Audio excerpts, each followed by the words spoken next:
Only today. One for the price.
Hello.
So long. I wouldn't mind if the king resigned from the throne. Or if some...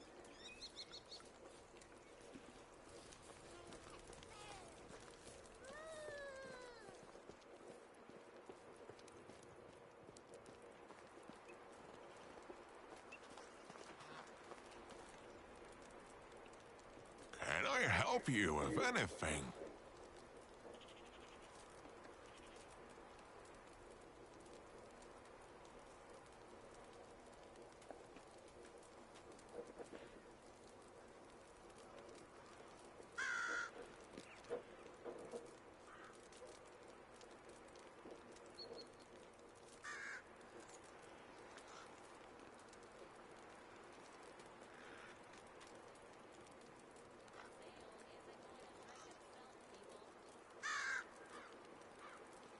People say nothing is impossible. But I do nothing every day.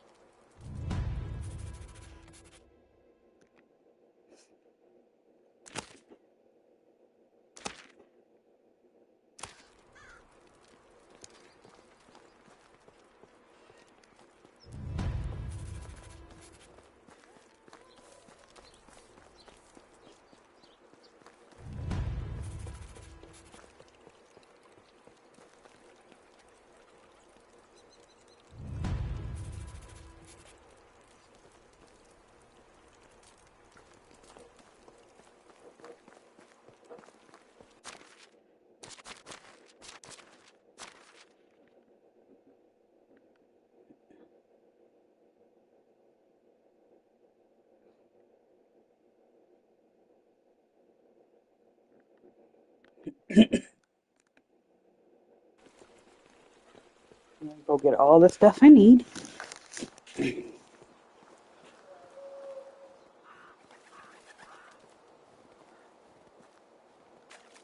And why it feels like this thing ain't working. There it goes.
What?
You don't even look like Christina.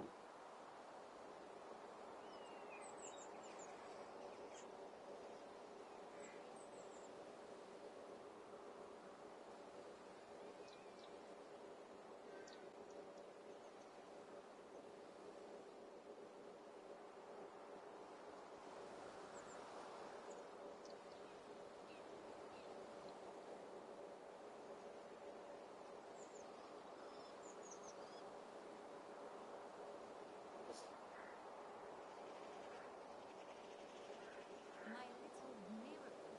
It's more than a grown wound. How is that possible? I'm dead.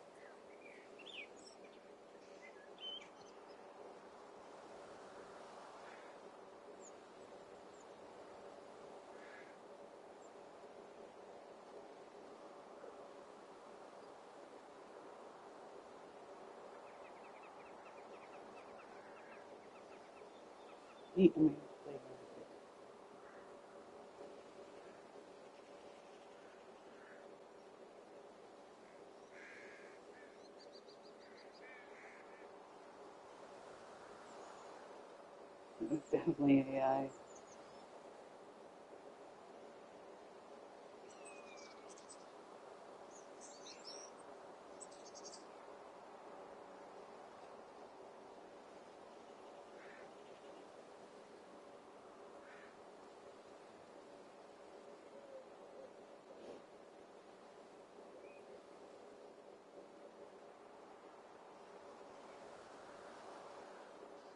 Why is bread so expensive? Because of the taxes or what?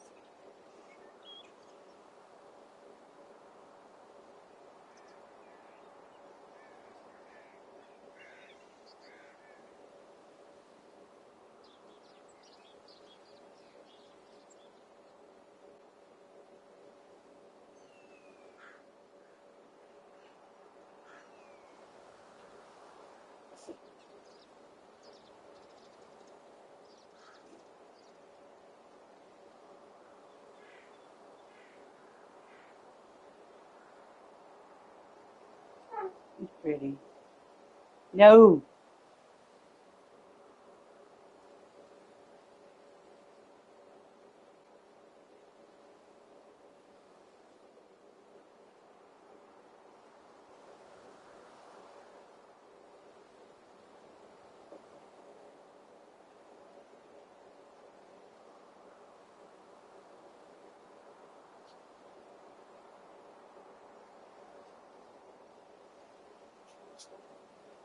Stop.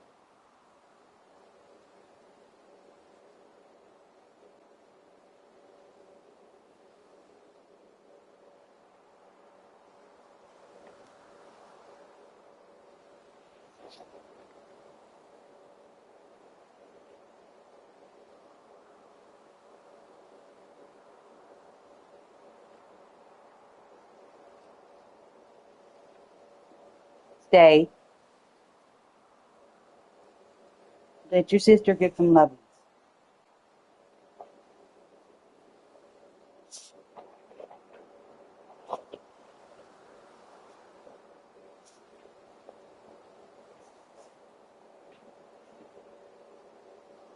I didn't know that was made in 1978. I thought it was later. Do you mind? Ow! Alright, down.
He's so spoiled.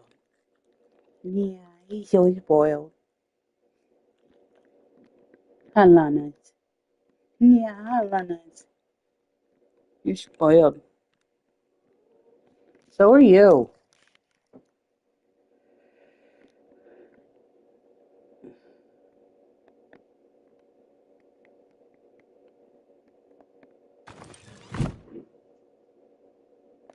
Planks and 7 logs. You're heavy.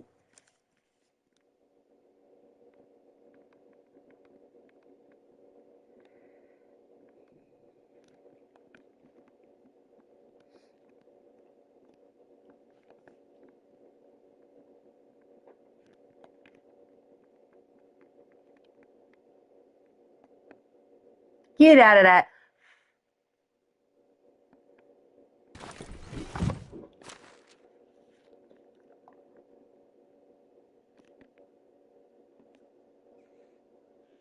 I need 4 iron knives, 4 bronze knives.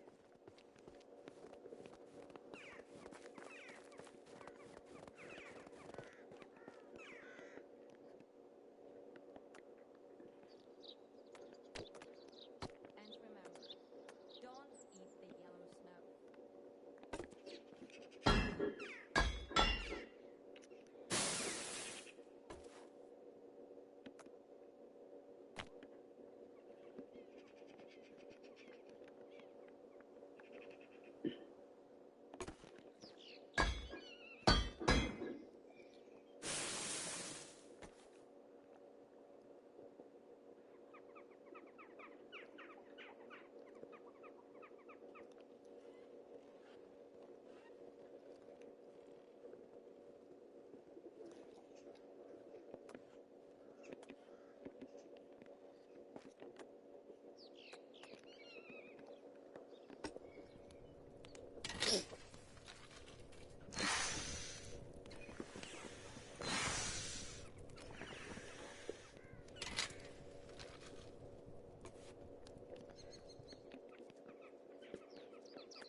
I love doing the same thing every day.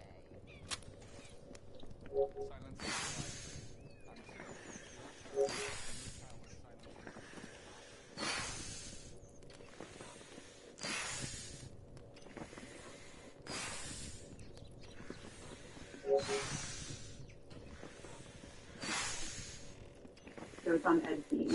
They first aired in 2018, but if you follow true crime in the media, you know he's been in the spotlight again. Today, in part 1, you're going to hear about. Come on, get down. Who he was before he became the butcher. You're heavy, please. Thank you. All about his descent into grave robbing and murder. You're 75-pound puppy. Story with everything that happened after his arrest. Let's dive in.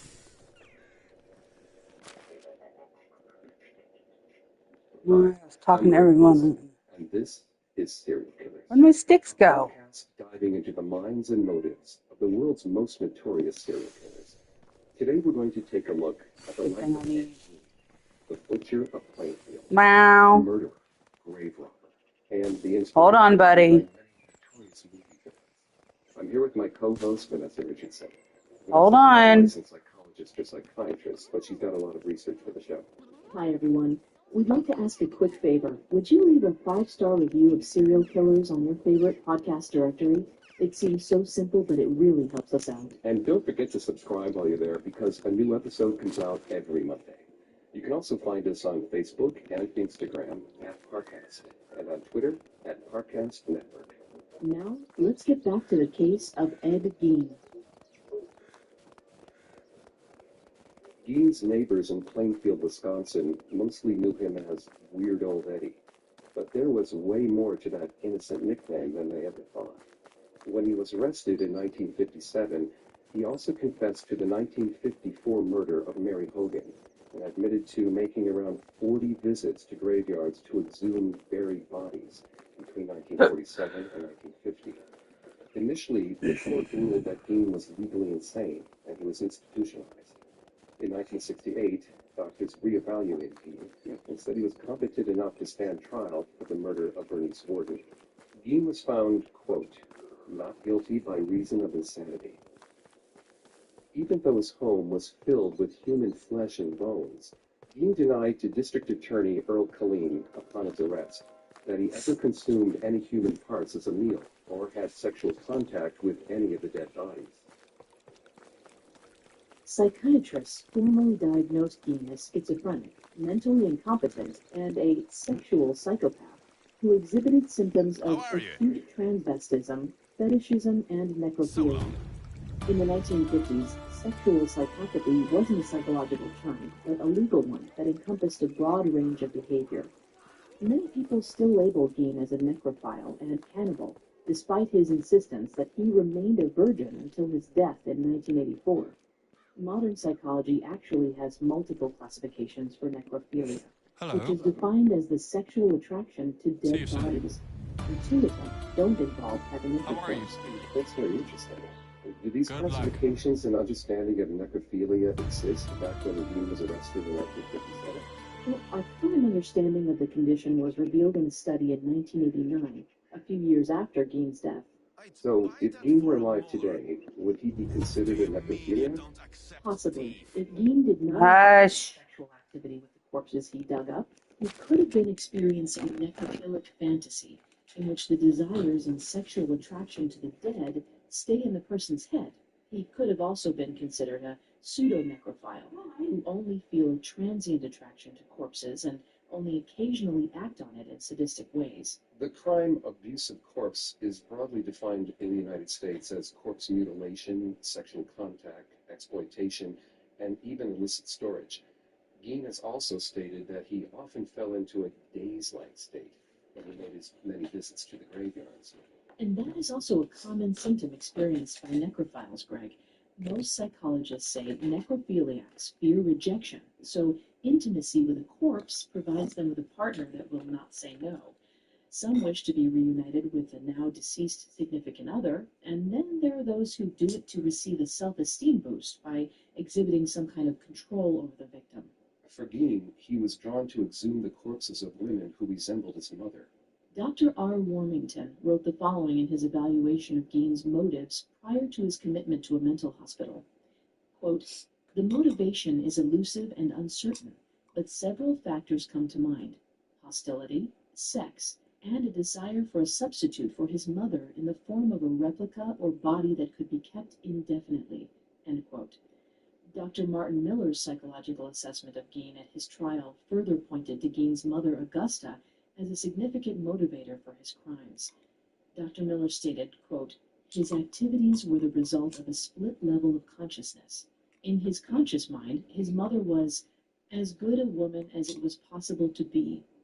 The hatred he felt on account of her mistreatment of him was pushed onto women who reminded him, in appearance or situation, of her. End quote. We'll need to take a look into Ed Gein's early life to examine how his particular relationship with his mother may have triggered his crimes as an adult. Ed was born Edward Theodore Gein on August 27, 1906, in La Crosse County, Wisconsin. His father, George, was an often unemployed alcoholic, and his mother, Augusta, was a one-time grocery store owner, housewife, and devout Lutheran. Young Ed had a flat, fleshy growth on his left eyelid, and he was bullied at school due to his droopy stare. His parents often argued about Ed's school situation and many other things in their tense marriage. In these frequent arguments, George threatened to have an affair and leave the family. Augusta accused George of being a failure and a drunk who was unable to fulfill his husbandly duties with her. They taunted each other and sometimes got violent. Augusta often prayed for her husband's death right in front of her two sons. Ed and his older brother Henry grew up on a 275-acre farm in the town of Plainfield, which was isolated from the rest of the population. Augusta preferred it that way because she didn't want her sons to be tainted by what she believed to be the evils of the world, other women. Augusta was not a warm, sweet, and caring mother. She was brash, domineering, and fanatically religious. Throughout Ed and Henry's lives, she instilled in them the idea that women were, quote, painted harlots due to their short skirts and makeup. She punished her sons when they attempted to make friends at school. When she caught Ed masturbating in the bathtub at age 12, she poured hot water on him and told him that his genitalia was, quote, the curse of man. Vanessa, how likely is it that Augusta's behavior could have been attitude toward women? Very likely, Greg. Parents have a significant influence on how their children turn out. Mothers who create a stressful environment for their children put them at risk of developing their own emotional issues. A strong mother and child bond is necessary for the child's healthy emotional development. But Augusta and Ed's closeness was so intense that even her older son Henry questioned it. Ed has been quoted as calling her a saint, and he worshipped her, despite her cruelty. It's likely that he saw her this way as part of coping with her abusive tendencies. Plus the true crime community into horrors, hauntings, and mysteries we think more people should be talking about. Next week, we've got something for our music history fan. We're stabbing arthurspending.com. arthurspending.com. Okay, genuine question. If you could have dinner with any musician who's no longer with us, who would you pick? Personally, I'm going with David Bowie, but the part of me that can't resist a mystery might go with Sid Vicious. Welcome back to our special takeover month featuring our favorite true crime episodes of 2025. This week, we're getting into a murder mystery that's synonymous with punk music. It's the wild story of 20-year-old Nancy Spongen's death and the questions that still remain over whether her boyfriend killed her. If I could do, is anybody famous? Sid Vicious, who's best known as the bassist. That's a hard This episode choice between like Michael Jackson and Robin Williams. Hosted by Alan Cross. And we love this show for how deep it digs into twisted music trivia. Enjoy today's takeover. Next week, we'll meet you back here for an episode that broke down a case in the headlines while it was still unfolding.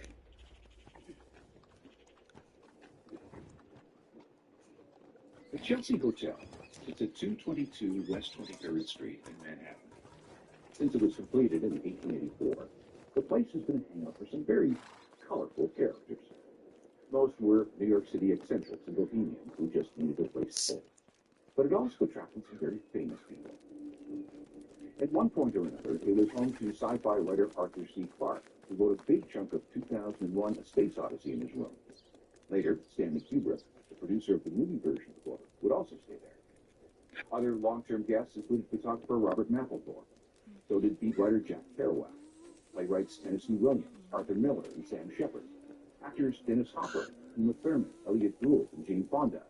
Plus, for extra color, poets William Burroughs and Allen Ginsberg, not to mention Andy Warhol and some of his crew. Painter Jackson Pollock was a resident for a while. At a luncheon at the hotel, organized by art collector Peggy Guggenheim, he proceeded to get very wasted and threw up all over the carpet in the dining room.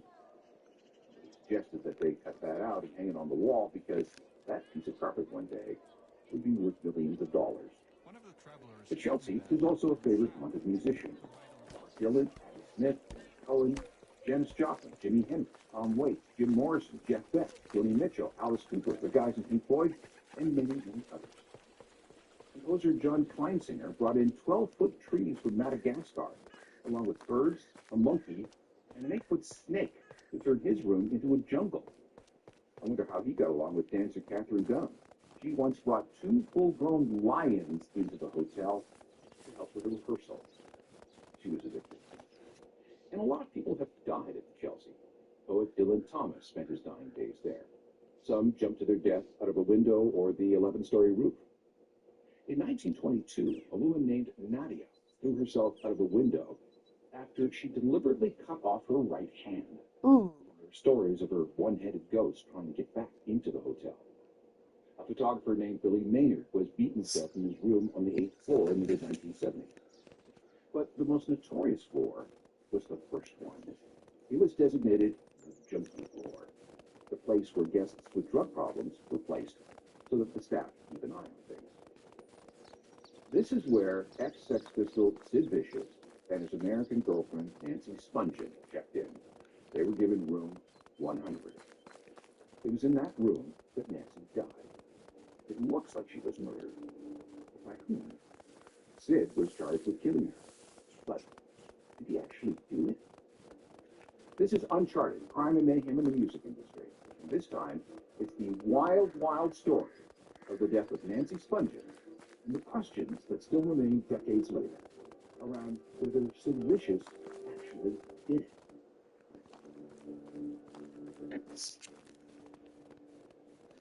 Something brutal, bloody, and deadly happened in room 100 of New York Wish City. they'd add some orange drinks, some lemons and limes. Nancy Spungen, Philadelphia girl, died in the bathroom under the sink. She'd been stabbed in the abdomen with a Jaguar Wilderness K11 knife with a 13-centimeter blade. 2, 2, and 3. That knife had been purchased by her boyfriend, Sid Vicious, earlier in the week. He was definitely the owner. Does that mean Sid killed Nancy? Bear with me, because the answer isn't very clear, and we may have the name of the actual murderer. We better start at the beginning, because there's a lot of tragedy and weirdness in this story. Sid Vicious's real name is John Simon Ritchie. He was born on May 10, 1957. His mother, Anne, was a high school dropout who met Sid's father while she was enlisted in the Army. He has the same birthday I do. He was also a semi-pro trombone player. When Sid was born, Mom whisked him to the Spanish island of Ibiza. Dad never followed and didn't supply any support. Ma became a pot dealer to pay the bills. Eventually, she sought the help of the British Embassy to get her and Sid back to England, where she married a man named Christopher Beverly. But 6 months later, he was dead of kidney failure. Sid and his mother moved a couple of times. In 1973, Mom was also a hardcore heroin addict. Barely knew what Sid was up to. Didn't know what school he was attending. Sid, now going by the name John Beverly, made some friends at school. It was John Gray, John Beverly, and critically, John Lydon. They were known as the Four Johns. All of them quit school and began taking to squatting in various abandoned buildings. And here's where the hamster comes in. John Lydon, the future Johnny Rotten of the Sex Pistols, of course, had a pet hamster named Sid. One day, John Beverly was poking at Sid, and he got bit. Who knew that a hamster could be vicious? And from that day on, John Beverly had the nickname Sid. The vicious came later, after the Lou Reed song. Sid and John Lydon picked up some spare change busking, usually by playing tunes by Alice Cooper. It was Lydon on vocals and violin, and Sid on acoustic guitar and mandolin. The joke was that they played these Alice Cooper covers until they were paid to stop. All four hung around a clothing shop called Sex on the King's Road in Chelsea, which is where owner Malcolm McLaren recruited John Lydon to be the singer of a group that would be a living, breathing advertisement for his store. He called them the Sex Pistols. And that's when John Lydon became Johnny Rotten. Sex also employed a young American named Chrissy Hind. She was working in the UK illegally. She paid Sid £2 to marry her so she could get a work permit. And it almost happened, too. But the day they went to get married, the office was closed. As the Sex Pistols did their thing, Sid tried to learn to play bass by listening to the first Ramones album. He also started going to a lot of gigs. In June 1976, he went to a Pistols gig where he got into a fight with musical journalist Nick Kent, a writer at the NME. Sid went up to him and said, "Boy, I don't like your trousers," and bashed him up pretty good with the rusted bicycle chain that he carried with him. He escaped that without being charged with anything. Malcolm McLaren, though, was mortified. He told Kent, "Oh, God, that guy's a psychopath. He'll never be at one of our concerts again. I promise that. Right. Sid was considered for lead vocalist of the Damned, but he forgot to show up for the audition. Eventually, he found his way into a band called Flowers of Romance, but that didn't end on day. On September 20th, 1966, Sid somehow ended up playing drums for a very early version of Susie and the Banshees at a 2-day punk event called the 100 Club Punk Special, where the group improvised interminably on the Lord's Prayer.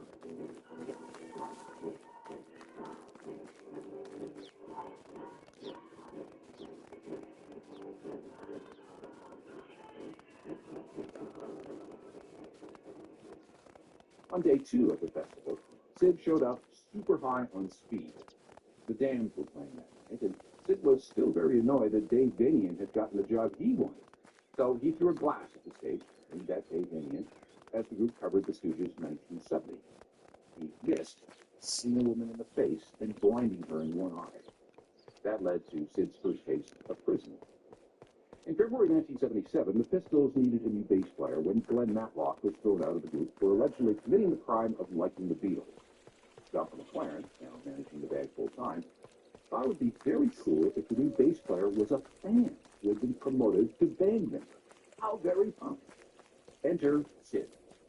It was also around this time that Sid met Nancy Spungen. Nancy was American, born Nancy Lauren Spungen on February 27, 1958, in Philadelphia. She already had a pretty tragic life, even though she grew up in a nice middle-class Jewish family. She almost didn't survive her own birth because the umbilical cord was wrapped around her neck, almost choking her on her way out into the world. Was there oxygen deprivation? Maybe. Nancy was born with jaundice as a result of cyanosis, meaning that she didn't have the proper oxygen in her red blood cells. The only thing that saved her was a series of immediate blood transfusions as the little baby was strapped to a hospital bed. She was an emotionally disturbed child, throwing tantrums starting at 3 months.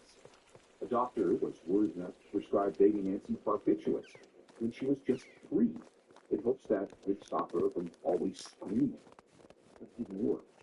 By age 4, she was getting psychiatric treatment. But the older she got, the more she tipped into violent behavior. A babysitter was threatened with a pair of scissors, and she physically attacked her psychiatrist. She was expelled from school at 11. She ran away from her next school and attempted suicide by cutting her wrists with scissors. She was enrolled in a home for troubled kids that escaped. She loved to trip on LSD, and she conducted at least one do-it-yourself abortion on herself. Nancy was diagnosed with schizophrenia when she was 15. Although she was quite brilliant, she enrolled in university in Colorado when she was just 16. Nancy was thrown out of college because of her bad and weird behavior, which included an arrest for trying to buy some pot and accusations of being a thief. As a result of her issues with the University of Colorado, in exchange for escaping any legal issues. She moved to New York, where she worked for a while as a stripper, and when she needed extra money, she turned trick. She was just 17. Sucked into the punk scene, she hung out with the band at the end, at places like CBGB and Massive Kansas City, sometimes carrying drugs for the bands. But then she decided that her future was in London, and moved there in February 1977. She determined that where the action was, to be there. And Nancy and everything she did was Ruby Lifestyle. Sex Pistols. She showed up in London swollen and puffy from drug use, with brittle, frizzy hair that ranged in color from bright yellow to dark roots. She wore a lot of makeup because of bad skin, and always defaulted to bright red lipstick. At first, she tried to cozy up to Johnny Rotten, but when he rejected her, she just moved on. And by the spring of 1977, it's said that they first met on March 11th and March 15th, Sid and Nancy were entitled. They would be inseparable for the next 19 months. By this time, the Sex Pistols were infamous and constantly in the tabloids.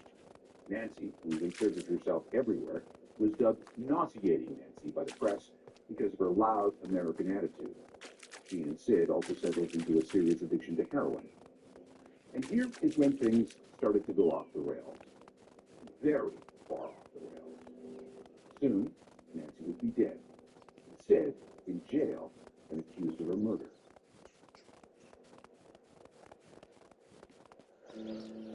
When Sid Vicious signed on with the Sex Pistols, he was paid £25 a week.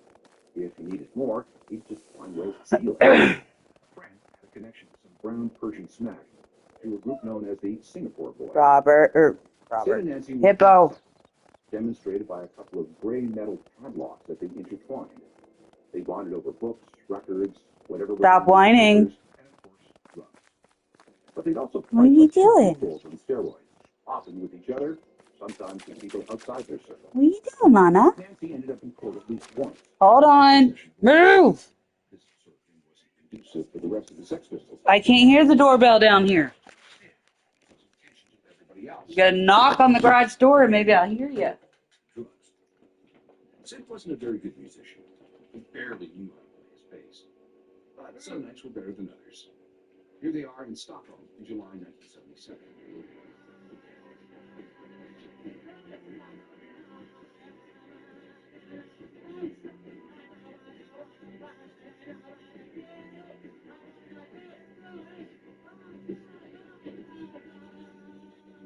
By the end of 1977, Malcolm McLaren thought the Sex Pistols were ready to tour America. But there were problems. First, the paperwork. Getting working visas for these jobs proved to be very difficult. Johnny Rotten had a minor drug charge on his record. Guitarist Steve Jones was a known thief. Drummer Paul Cook also had some theft in his past. And then there was Sid. Drug charges, assault of a police officer, attempted grand theft auto, criminal damage, and possession of a dangerous weapon. As a result of all the visa delays, the Sex Pistols weren't able to appear on Saturday Night Live as scheduled. Their slot, instead, was filled by Elvis Costello and attractions. Once the visas were all sorted out, there was, in fact, a tour. But instead of hitting all the major markets, McLaren thought it would be very subversive, very punk, if the Pistols made a big swing into the punk-unfriendly southern U.S. This did not go well. Punk unfriendly so southern. strung out that the road Yeah, that sounds about right. He was always looking to score. They're still like that, by the way. McLaren had him on a weekly stipend of $14, and maybe a lack of cash would keep him straight. Well, it sort of did, sometimes. At one point, Sid was drinking 2 bottles of peppermint schnapps a day. The crowds were beyond hostile, throwing things at the band. Sid got hit in the head with beer bottles routinely. He often carved himself up with a broken beer bottle on stage. He wrote "Give me a fix" across his chest in black marker, and then with a blade. There was an incident where a groupie, Nancy, What? she was not back in What, do you want up here too? to give Sid oral sex during the show. Another groupie named Helen Keller, You coming? drove all the way from Los Angeles to climb up on stage Nice. to headbutt Sid right in the nose. And there was blood everywhere.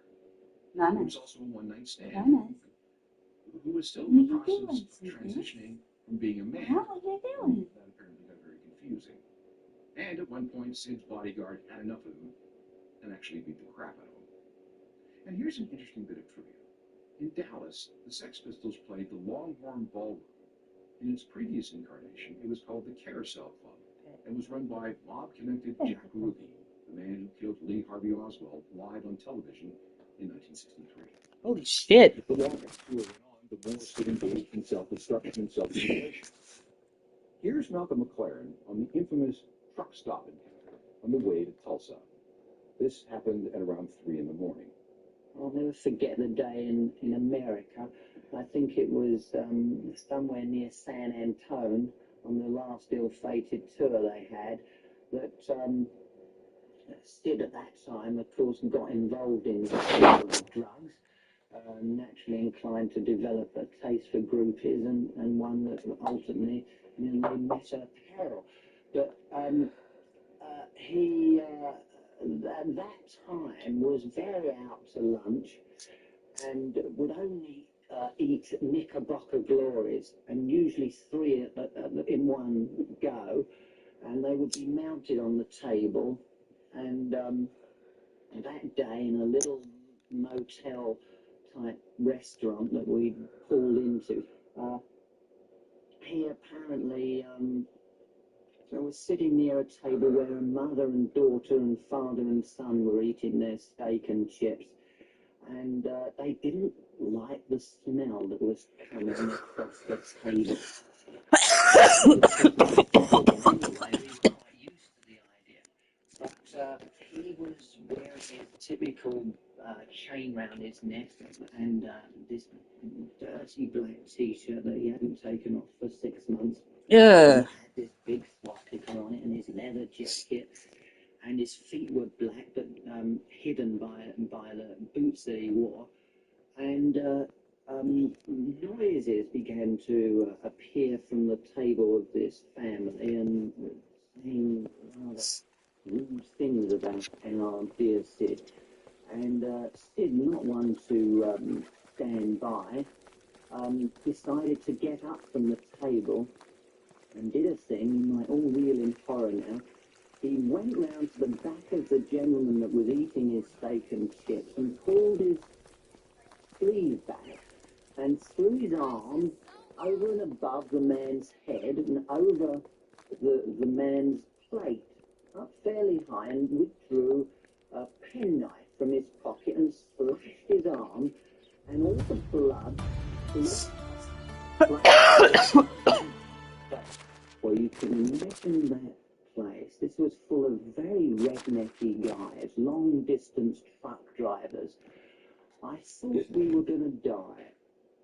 By the time the two were limped into the Winterland Ballroom in San Francisco on January 15th, the Sex Pistols were running on fumes. And then, for the final song, they came to an end. You can hear the anger and frustration in Johnny Rotten's voice. You'll get one number and one number only, because I'm a lazy bastard. No fun. This is no fun. No fun. This is no fun at all. No fun.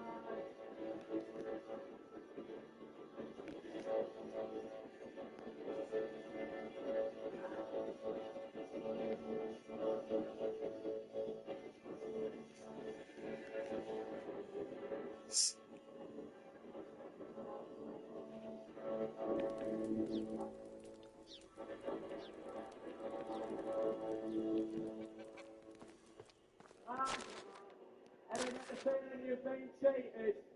Good night. And with that, the Sex Pistols were done. Sid was unemployed. So, on January 19th, 1978, Sid got on a plane hoping to fly home to London. But on the flight, he fell into a coma. Too much diazepam, methadone, and alcohol. When the flight landed, he was rushed to a hospital, where he was told that if he didn't stop drinking, he would be dead in 6 months. Instead of continuing home, Nancy collected him, and the two flew to Paris to film parts of a movie called The Great Rock and Roll Swindle. Most of the time was spent in their hotel room shooting up. When Sid had to leave to shoot his parts, Nancy was upset at being left alone, so she cut her wrists. Nothing serious, though. She just wanted to make a point. By August 1978, they were in London, hoping to get back to New York. To raise money, there was a quick solo gig at the Electric Ballroom in Camden under the name Vicious White Kids. This group featured Sid, Glenn Matlock, the guy who replaced in the Pistols, Rat Scabies, the drummer of Damned, and guitarist Steve Newman. Nancy insisted on singing backup vocals, but the sound guy made sure her mic was turned on.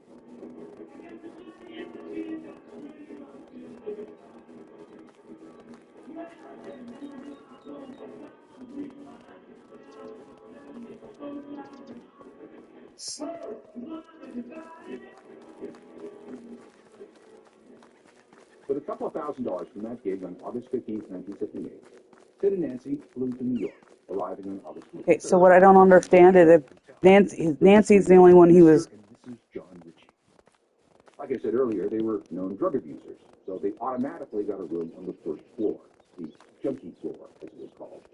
They ended up in room 100 after a fire of some sort broke out in their first room. The goal was to launch Sid as a solo artist, with Nancy acting as his manager.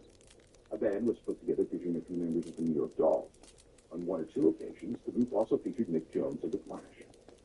Nancy did manage to get Sid some gigs featuring large crowds, but the shows were symbolic. The audiences were not Weirdo. but the money was good. All the more to spend on heroin and other drugs. The money went out a lot faster than it came in. Nancy reportedly had to call her parents in Philadelphia for cash. Meanwhile, neither was particularly healthy. Sid's liver was giving out, and Nancy had issues with her kidneys. She asked her mom to help get the two of them into some kind of detox program. But then, in the night of October 11th, 1978, Nancy would never detox because by the time the sun came up the following morning, she was dead. It was a murder. Who killed her? This is where the mystery begins.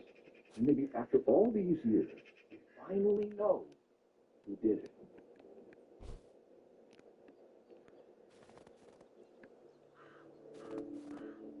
Management at the Chelsea Hotel in New York was used to seeing all kinds of people come and go at all hours of the day and night, so nothing raised any kind of suspicion of who visited room 100 on the night of October 11th, 1978. Here's what we know. Sid Vicious and Nancy Spungen were there, as usual, and having some kind of party. Guests came and went. At 9:45, the couple went down the hall to room 119, where they visited with Kathy O'Rourke, a friend of Nancy's, and Neon Leon Webster, an aspiring singer, and her boyfriend. Sid flipped through some old photos, stroking his face with one of his new knives. He looked at everyone and said, "I've lost my looks. I really used to look good. I have no future." Around midnight, they left room 119 and went back to room 100. Kathy had to go to her go-go dancing job. Leon said, Hello.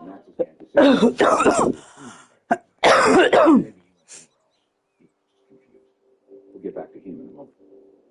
At around 2:30, a drug dealer and bit actor who went by the name Rockets Red Glare was at his apartment in Queens when he got a frantic call from Nancy. Let's talk about him for a second. Rockets was an actor who ended up in more than 30 films. He played a cab driver in Madonna's movie Desperately Seeking Susan, and in the Scorsese film After Hours, among many others. He was also a club bouncer, a stand-up comedian, occasional roadie, sometime police informant, and drug dealer. When Nancy called, she wanted drugs, specifically Dilaudid, type of synthetic morphine, and some new syringes. At 3 a.m., there's a report of both Sid and Nancy hanging around in the lobby of the Chelsea. That account, however, is disputed from here. At 3:05, Lisa Garcia, who lived next door in Room 103, Good day at work. Three loud knocks. A loud male voice yelled, "Let me in! I'm not playing!" Freaked her out a little, so she began to Picked up your whoever was knocking went away. Who's in At 3:15, Yeah, Rockets Thank you. What's the soap brand that is? Just the I was just asking because I got to call the doctor. well, please. You can have that. No, I was just being nosy. Then they got to look for this person to water. Nancy offered $40 a pill. She needed at least 6 to get off. Maybe I'll get my tummy to quit messing with me. At some point, Sid had down 32 and all tablets. You give me cases? You give me cases? Oh. Do you know Mr. Jealous has to put his 2 cents in Highline? It's sit down, not for the puppy. No. We're not sure what the dosage was, but at minimum it was 15. Come on. Come on. 30 pills at a while. So become blind. Kept jumping up to check the door every time he heard a noise. Come on. Move your head. Then passed out. That happened several times. There. Now get comfortable. He stayed in the room for a couple of hours. This would bring our timeline to around 5 a.m. He says when he left, he stopped in the lobby to make a phone call. That's when he saw a guy. You seem quite proud of yourself, man. Sid and Nancy's regular drug dealer for downers. Now let's get back to talking about Neon Leon. He says he returned to room 119 at around 3:30 in the morning with a go-go dancer named Kelly who lived in room 301. She had her head up a minute ago. He got a call from Nancy saying that they were both very high on Tumenols and that she'd really like a couple of joints. At 4:15, Leon and Kelly heard 4 really loud knocks on the door. She's like, I'm okay. What was that noise coming from the hallway around 4:45? It sounded like someone walked on the floor. A knife, maybe? At 5 a.m., around the time Rocket said he left Nancy in room 100, the resident in room 228 called down to the front desk. I had to change my nail out because I lit the other one on fire. They will burn. Trying to get this to work. I need one of those longer lighters. I meant to ask you to get one and I forgot. laid Sid out on the floor with a blast of right-hand thunder. I don't know if that's very comfortable, Lana. And Sid staggered back to his room to get over to his own blood.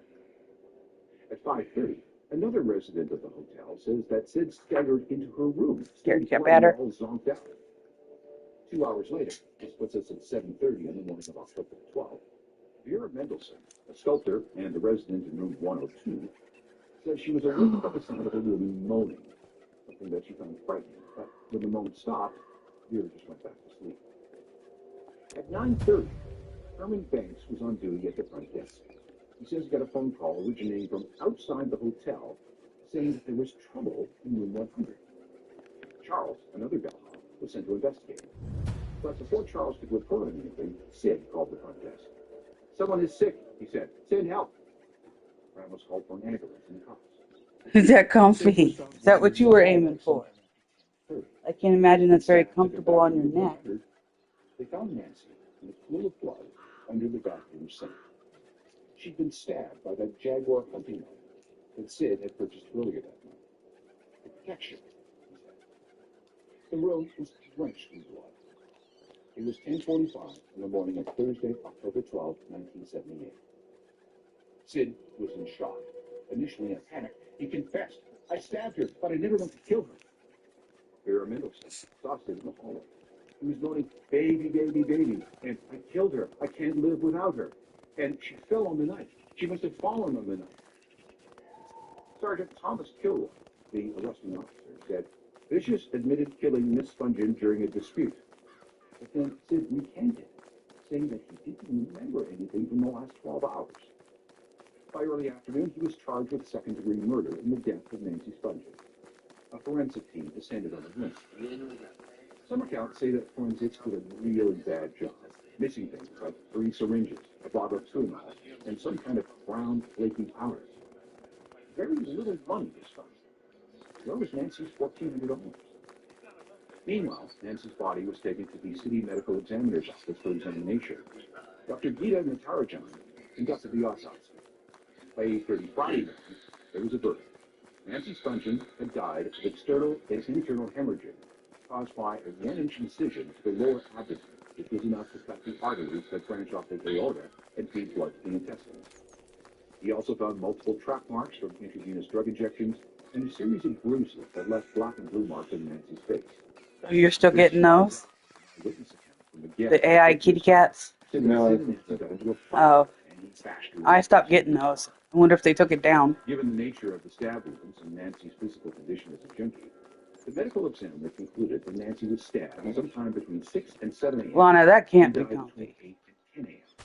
It was murder. Suicide. Malcolm McLaren and Sid's mom were immediately looking for a high-profile Charlie. lawyer to defend Sid. Bailey, the famous criminal. McLaren thought that Sid was innocent. He had a theory. He thought that the couple was robbed by an unknown guest who then stabbed Nancy. He said those $20,000 had been in a drawer, royalty money that had just been paid out by Virgin Records for Sid's work with the Sex Pistols. Sid was no help. He maintained that he'd been so out of it that he had no memory of that night. He was also very distraught. Shortly after midnight, on October 23rd, he was at the Hotel Seville. Do you mind? Why are you kicking me? If you're uncomfortable, get down. He cut his arms and wrists with a razor and a crushed light bulb. When Joe Stevens, one of Sid's friends, arrived, he was lying on the bed, saying that he'd made a pact with Nancy, and that all he needed was a few more quaaludes to finish himself off. When the ambulance arrived, Sid made an attempt to jump up the window, but was blocked. He was taken to the Bellevue Psychiatric Unit, where his wounds were treated, before he was transferred to another hospital. He was discharged on November 26th. By December 1978, Sid was dating again.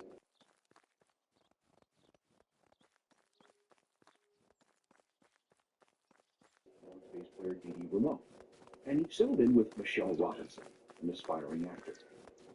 Sid just couldn't stay out of trouble either. On December 5th, he went to a club under the supervision of Rocket's Red Glare and got into a beer bottle fight with the girlfriend of Todd Smith. I didn't even know that was the name of a band. He was arrested and charged Rocket's with Red Glare. Rikers Island. He stayed there until January 18th, before being released on $10,000 bail and the condition that he reported to the homicide. And the funny part is, they're a British band. By February 1st, 1979, Sid was more or less Carrie clean. Topher. He was out of Rikers Awesome. and had just completed his detox program. But the first thing he did when he got back to Manhattan was to ask a friend for $200 worth of heroin. He dropped it off at Michelle Robinson's apartment at 63 Bank Street. There was a celebratory party that night. Got better. Jerry Only of the Misfits was there, so was Jerry Nolan of the Heartbreakers. Featured Danzig bassist Howie Pyro and a couple of female friends. Sid's mom made everybody spaghetti. Afterwards, they all sat around doing drugs. Sid wrapped up at around 3 in the morning. By that time, Sid had already nodded off multiple times, thanks to the Tuneals he'd been taking. He says he needed them for sleep. Sometime after that, everybody went to the drugs, so did Sid. And he took some heroin with him. Now, we're not entirely sure where that heroin came from, although it's very possible that Mom slipped him a little. After all, she was a junkie and sympathized with her son's plight. Sid would never wake up. He overdosed for the last time, allegedly because of a suicide pact he had made with Nancy. Sid left a note that read, "Bury me in my leather jacket, jeans, and motorcycle boots. Goodbye." He was just 21. The Sid and Nancy story stayed in the papers for months. Michelle Robinson was forced to move and change her name. Sid was cremated, and his mother took his ashes and spread some of Nancy's graves in Philadelphia. She took the rest over to London, but there's a story, possibly apocryphal, that she tripped when she arrived at Heathrow, spilling some of Sid's ashes and watching him get sucked up into the air conditioning ducts. So here is the question we asked at the beginning. Did Sid Vicious fatally stab Nancy Spungen with a Jaguar K11 knife sometime in the early morning hours of October 12, 1978? Maybe, and maybe not. The most popular alternative theory is that Nancy was killed by Rocket's red glare. This theory states that he murdered Nancy, well, Sid was zonked out on the bed, in the process of robbing the couple. Remember, there was not only that $1,400 we talked about, but that alleged $20,000 in the bedside cabinet. In a book called Pretty Vacant, author Phil Strongman advances this theory, saying that Rockets killed Nancy, took all the money, and was seen the following days flashing a lot of blood-stained bills. Funny how when I need leather, I don't have any. Less than 48 hours after he professed to being broke and begging people to buy him drinks steaming around Britain's stores. Where did the money come from? Where did the new clothes come from? This story was reinforced by a comment from underground filmmaker Nick Zedd. Redguard denied all accusations. However, it is said that he blabbed about what he did to a circle of friends. Was he telling the truth? Or was he just angry for attention? There's also a story that he tried to sell a snuff film of Nancy's murder. I know that Sid did not kill Nancy. Nancy's murder is videotaped while Sid sits there on the couch, completely out of practical world. Does this tape exist? Who shot him? And who killed Nancy? Well, the Rockets, we don't know. And we never Go if you're going. because Rockets Redgrave died of kidney failure, liver failure, cirrhosis, and hep C on May 28, 2001. Conditions exacerbated by the fact that he was morbidly obese. So today, officially, it was Sid Vicious who murdered Nancy Spungen. That's the truth. Sadly, we're never going to know what actually happened. Punk's most notorious murder will forever have question attached to it.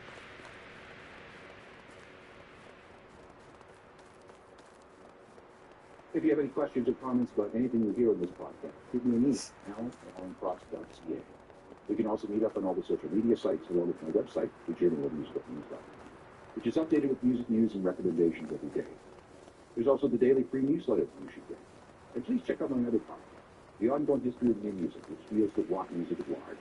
There are hundreds and hundreds of episodes that you can enjoy all for free. See you next time for more stories of crime and mayhem in the music industry. Episodes arrive every 2 weeks. Technical production by Ron Johnson. I'm Alan Frost.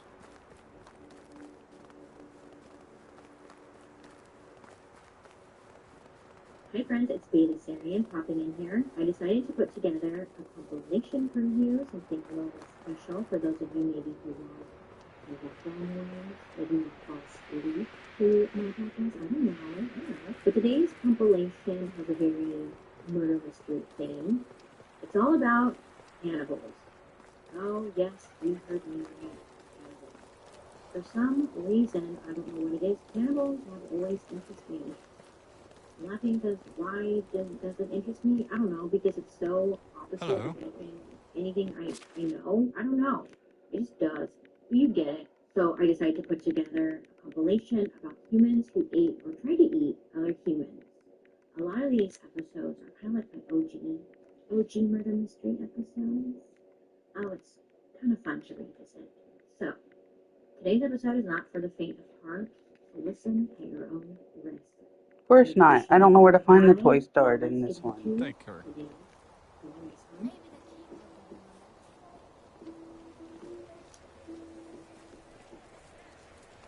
I've mentioned this before in a previous video of mine where I told you guys my dirty little secret.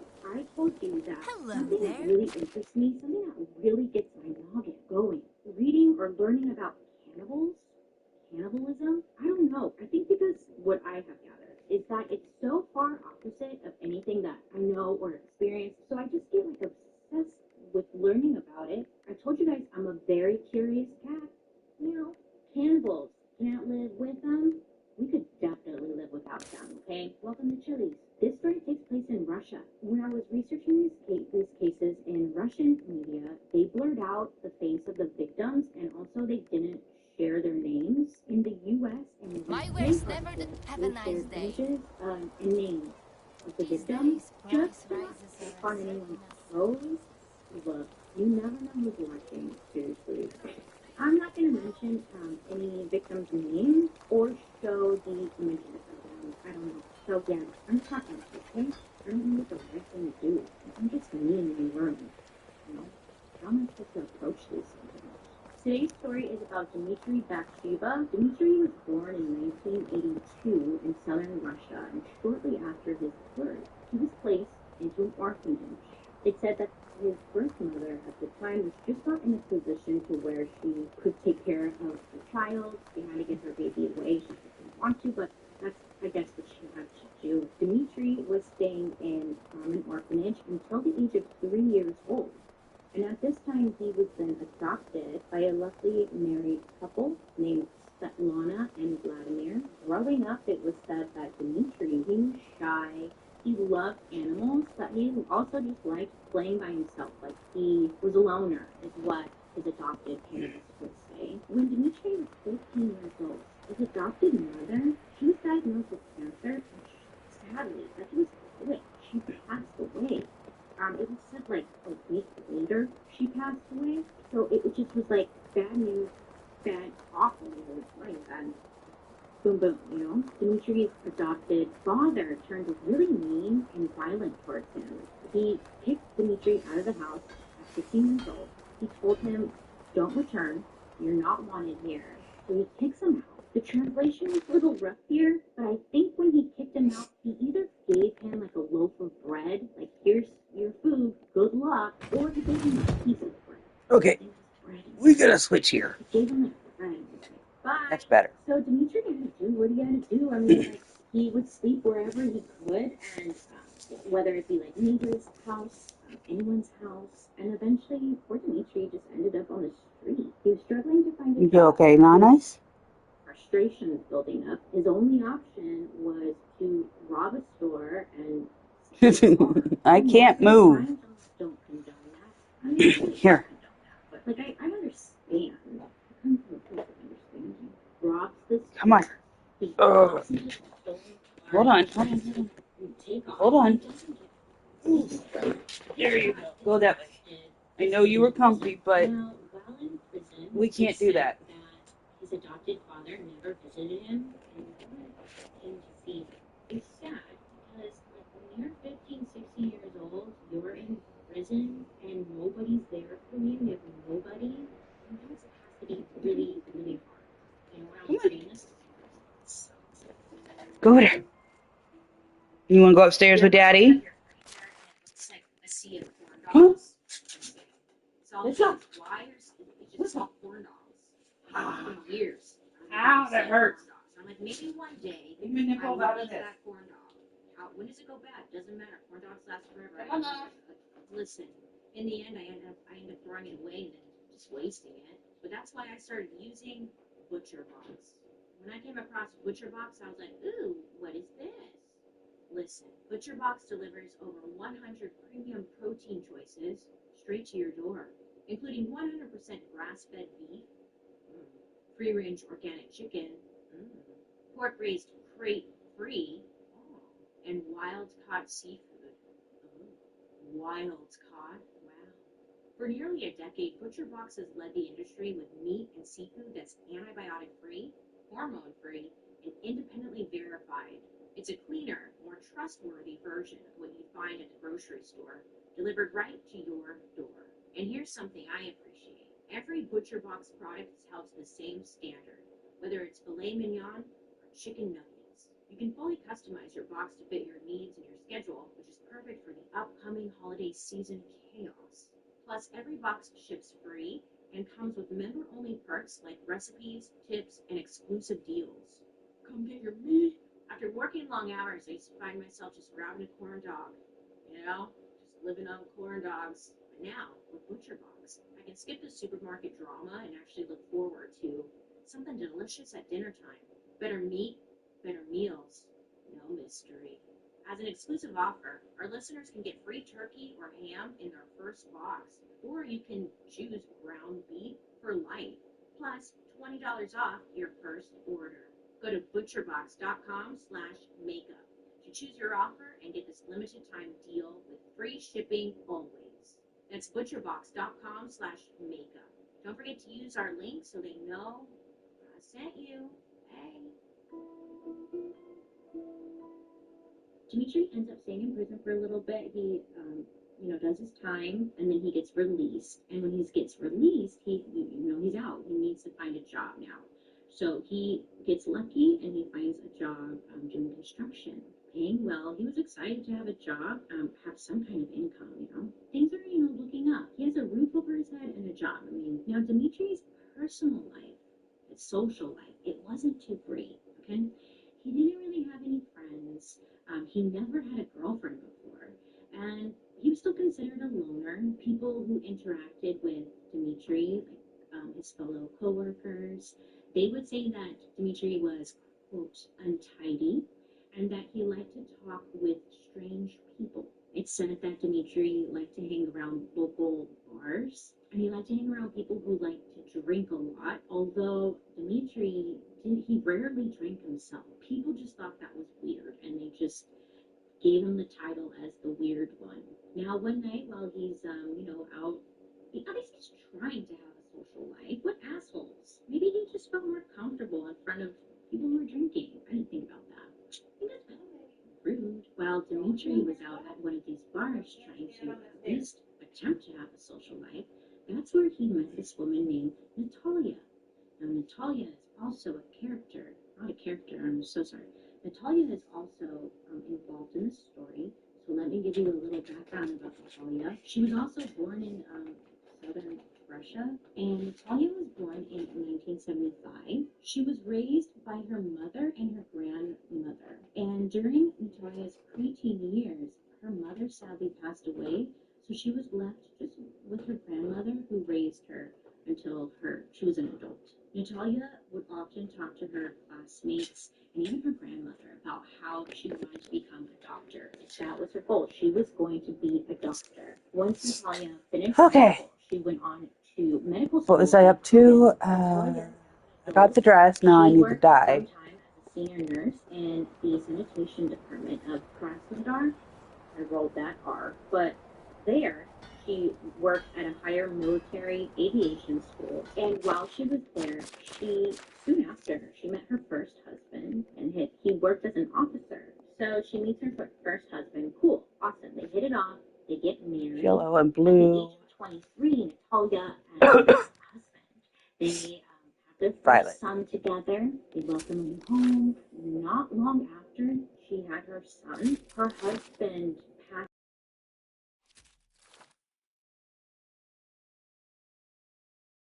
We all have the ways that we cope with loss and hurt and pain and stuff. And the way that Natalia dealt with her pain and her hurt was that she began to drink a lot.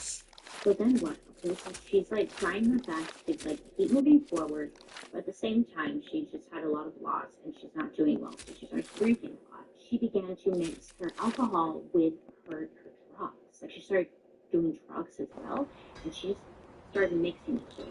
And that's something you definitely cannot do.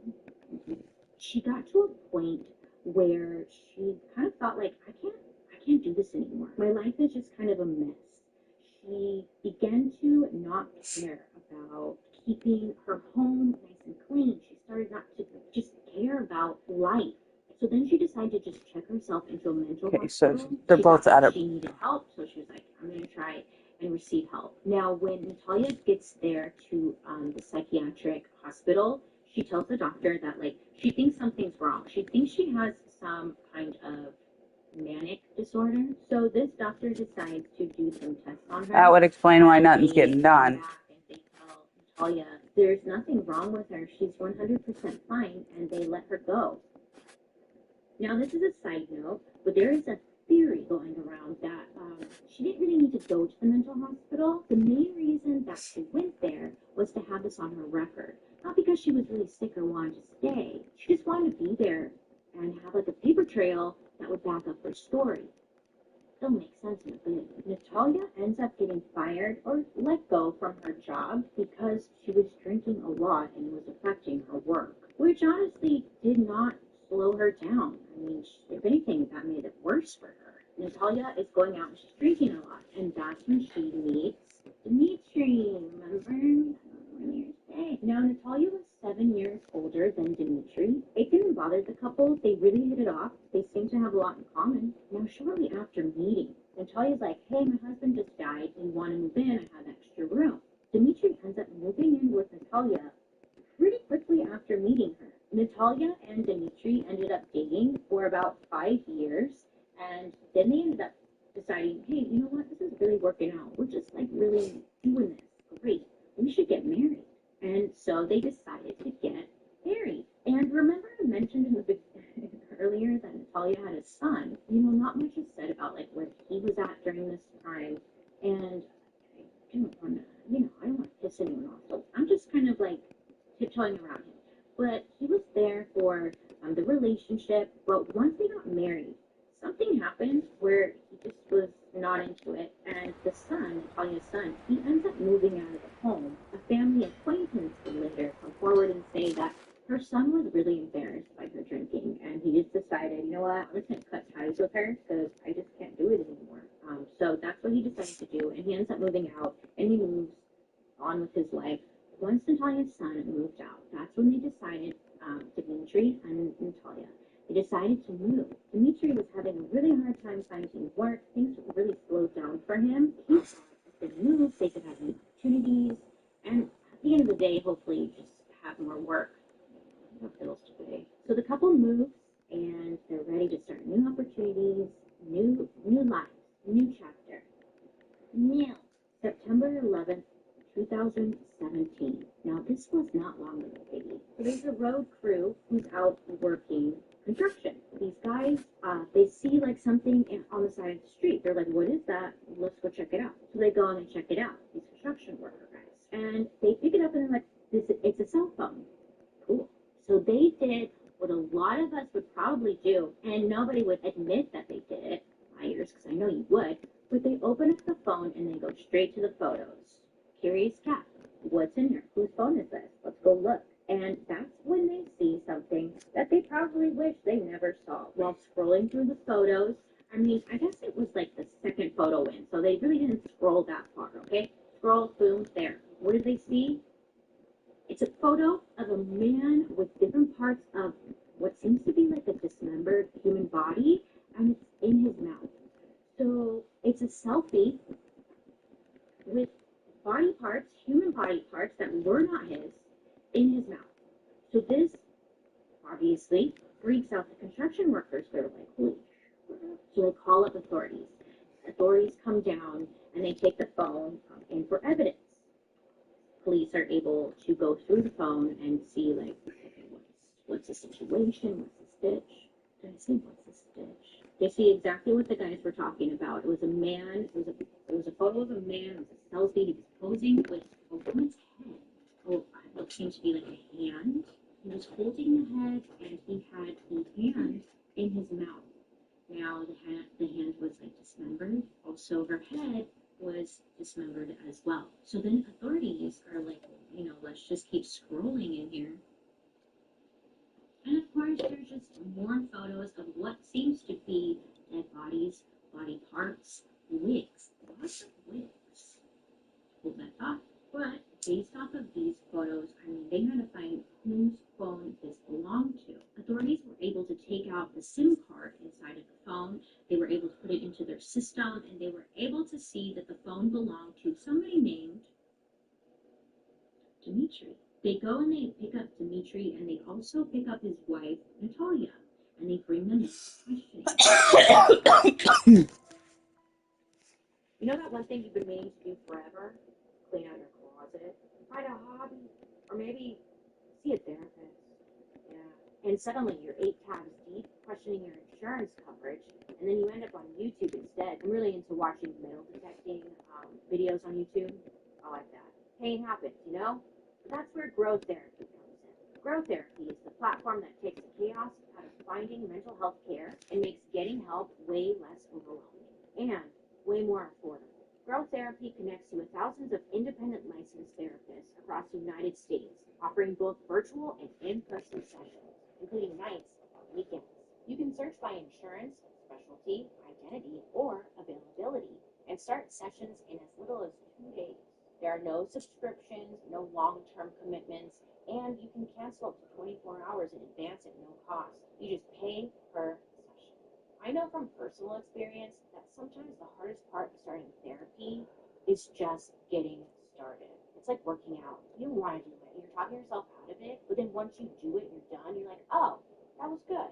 Growth therapy makes getting started so much easier. Now you can finally check therapy.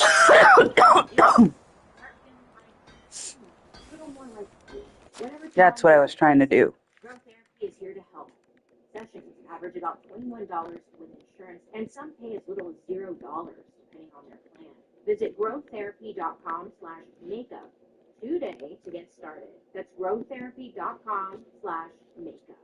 growththerapy.com/makeup. Availability and coverage vary by state and insurance plan.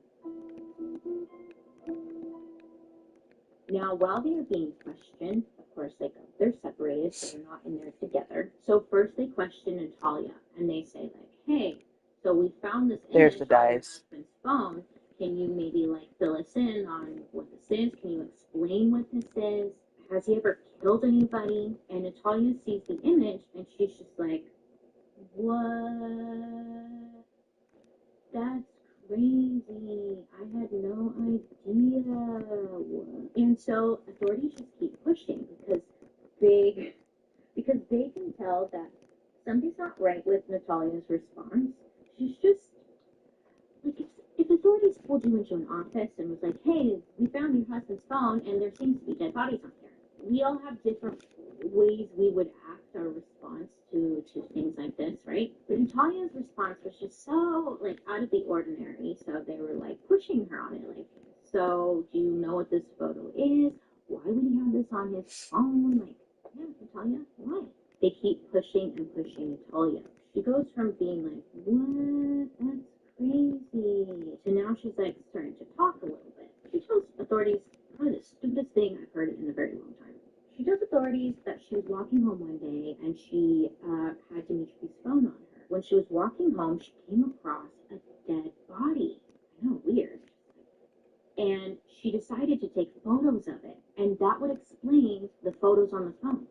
Of course, authorities are not buying this, but she denied. I don't know what you're talking about. I was walking home one day, and I saw a dead body, and I took a picture of it, you guys. It's not a big deal. Now, I don't know how it works out there, but I have a feeling, I don't know. I doubt there's just dead bodies everywhere, right? Could be wrong.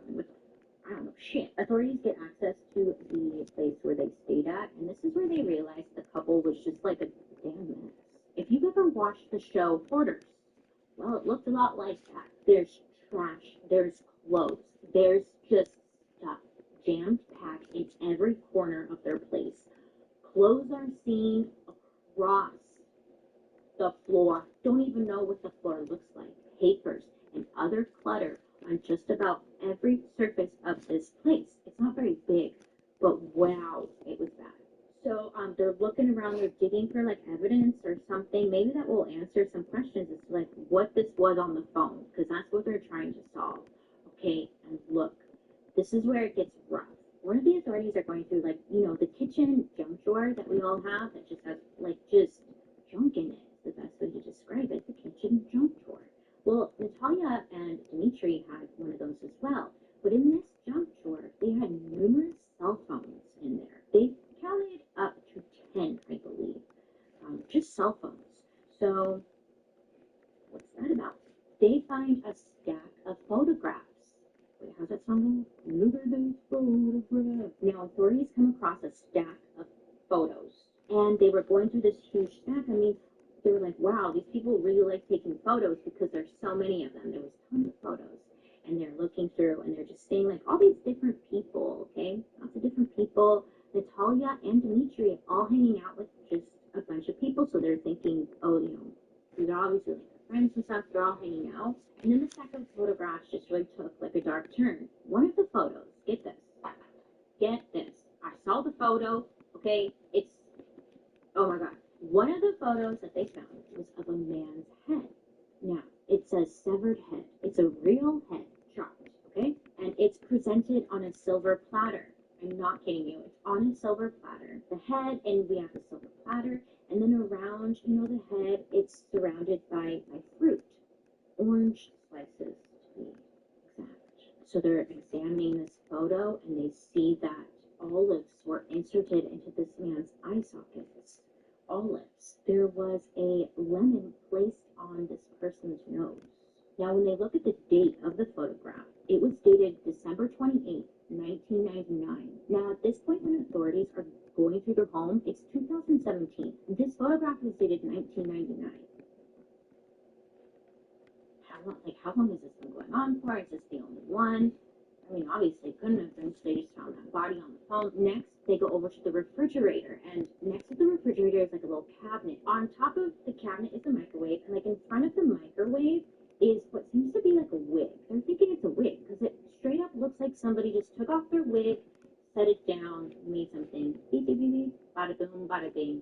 They got in, they got out. You know, like, it's what it looked like. It looked exactly like a wig. Well, it wasn't a wig. They examined it a little bit closer. And, okay, so it was obviously a woman's hair, because it was lengthy, and it was curled, it was styled, highlights, whatever, but it was, like, obvious to them that it was a lady's head. And what happened was, it was taken off of somebody's head, and they don't know who. It was scalped. When they examined this closer, they saw that somebody had, like, taken and cut out around the hair. Just the hair. So strange. Scalped it off of the victim, and then they just like left it there in front of my face. Authorities go to open up the refrigerator. In these cannibal stories in the past, the refrigerator is never a good place. Nothing good happens in there. Inside of the refrigerator, they found mason jars. Inside of these mason jars, there were human parts which were in saline solution. It was skin, meat, and fat, and they had like stacked them in these jars, like some, I don't know, like some crap you see on Pinterest. You know, when they do it by color, like strawberry, kiwi, pineapple, like by color, it's all organized. That was a terrible example. It was very organized.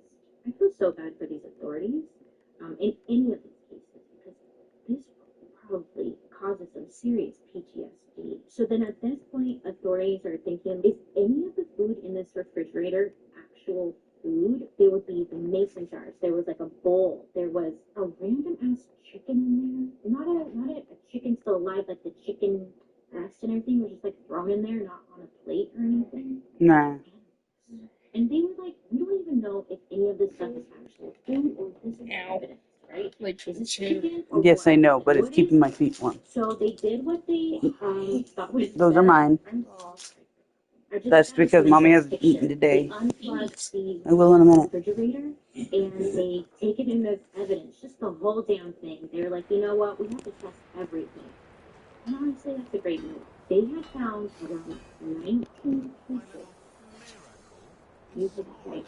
19 pieces of human skin that allegedly been removed from the victims. Authorities found 7 frozen body parts. 2 remains to both jar photographs, photograph people, body parts. So get this. Get this. They find a recipe book, which was found in the kitchen underneath some clutter. Bailey, a recipe book? That's not that good. Nay. It's not just a normal recipe book. This recipe book was going into detail about dinners to make with human remains. Allegedly, this was in Natalia's handwriting, and it was her book. Betty Crocker would know. It was recipe on what to do with different parts of the meat and fat and skin from people. And the cherry on top, oh yeah, that's not all. Authorities found a videotape. It was a tutorial. I kid you not, it was a tutorial. Video lessons for cannabis.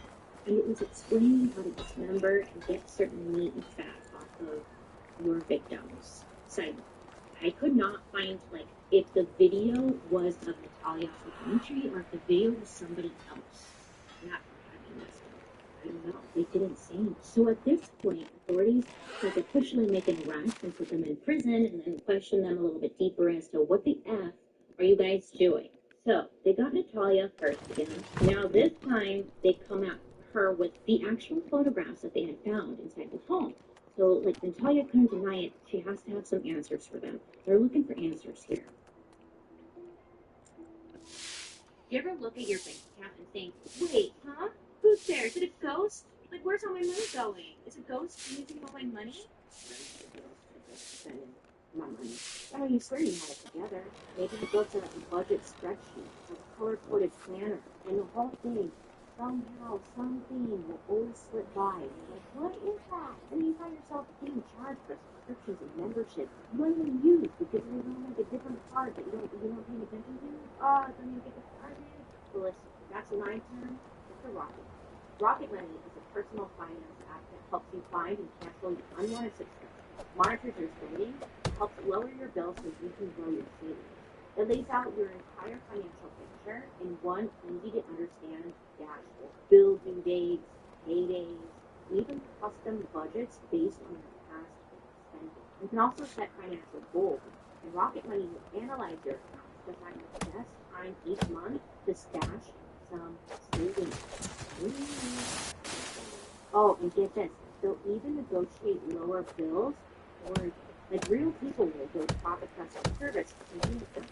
I signed up, and Rocket Money found 3 subscriptions I completely forgot about that I was still paying for. 3. It's not like they were like $2 for something, no, you know how it is.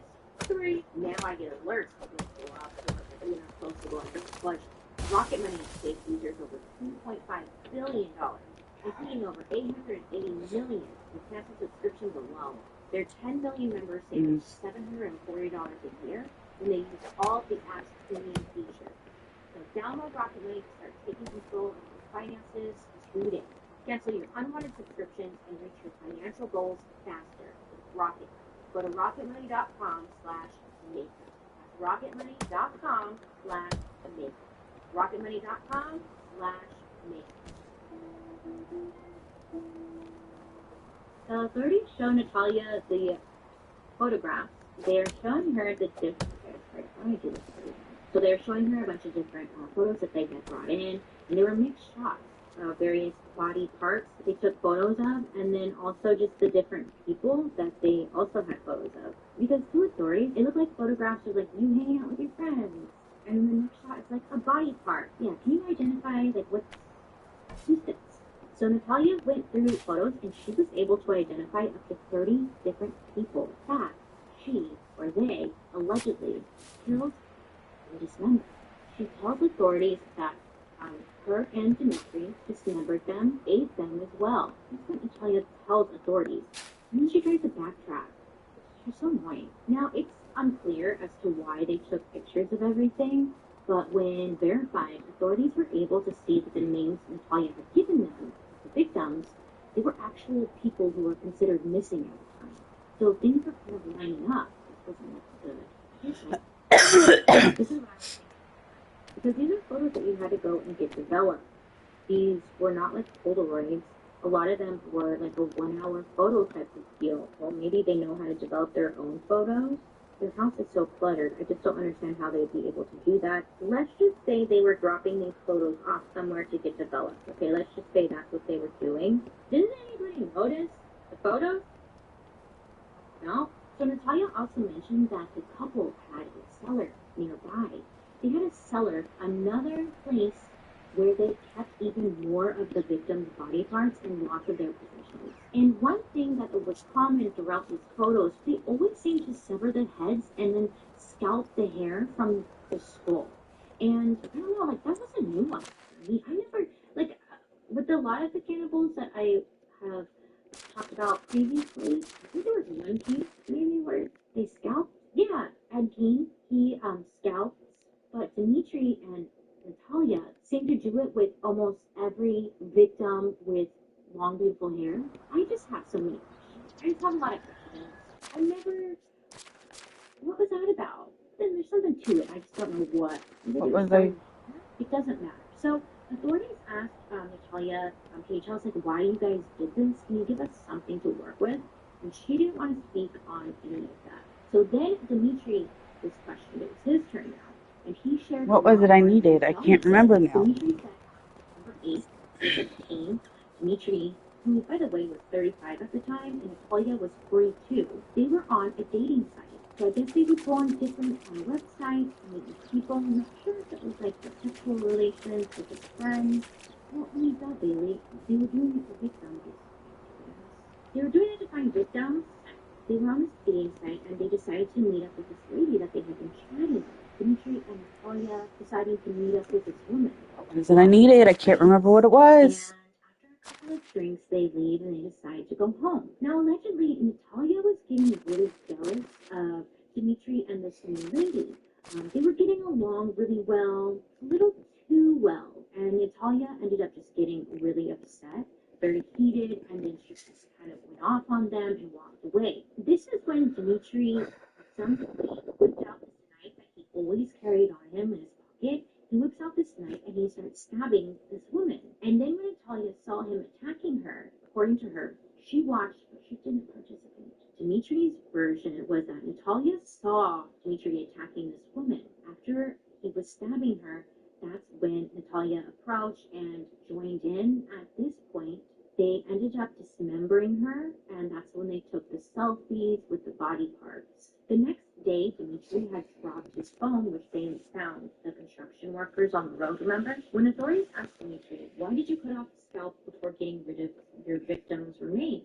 And Dmitri said, quote, I just did something stupid.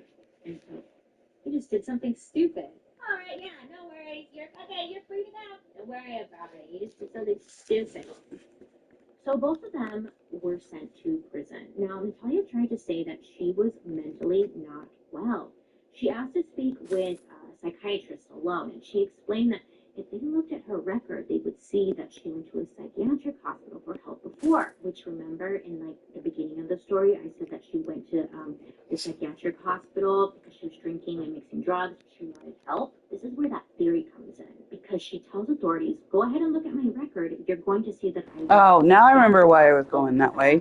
Illness, and I shouldn't be sent to prison because of that. She was really hoping that it would back up her story. To be fair, I'm obviously not a doctor, but wouldn't you kind of like believe that, these two are not well? I'd be like, yeah, I agree. You are not well. A psychiatrist comes in to see her, and after hours, it was like 3 to 4 hours, speaking with the psychiatrist, concluded that Natalia was 100% fine. They didn't believe that she had any mental illness. They believed that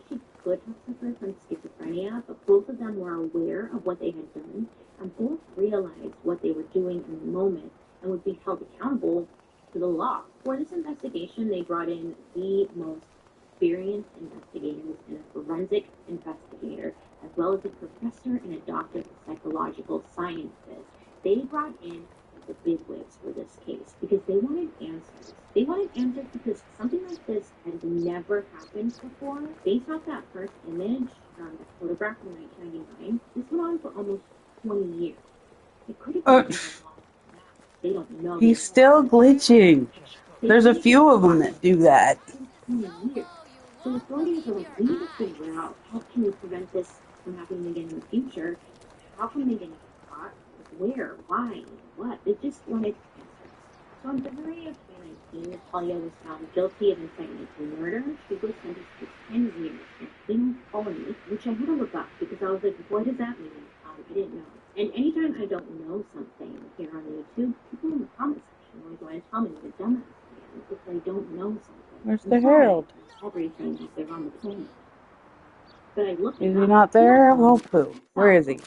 Is a settlement used to separate them He's not here. prisoners from the general population by placing them in a remote location, often an island or a distant colonial territory, which is like, oh, you know what? Like, that doesn't sound bad.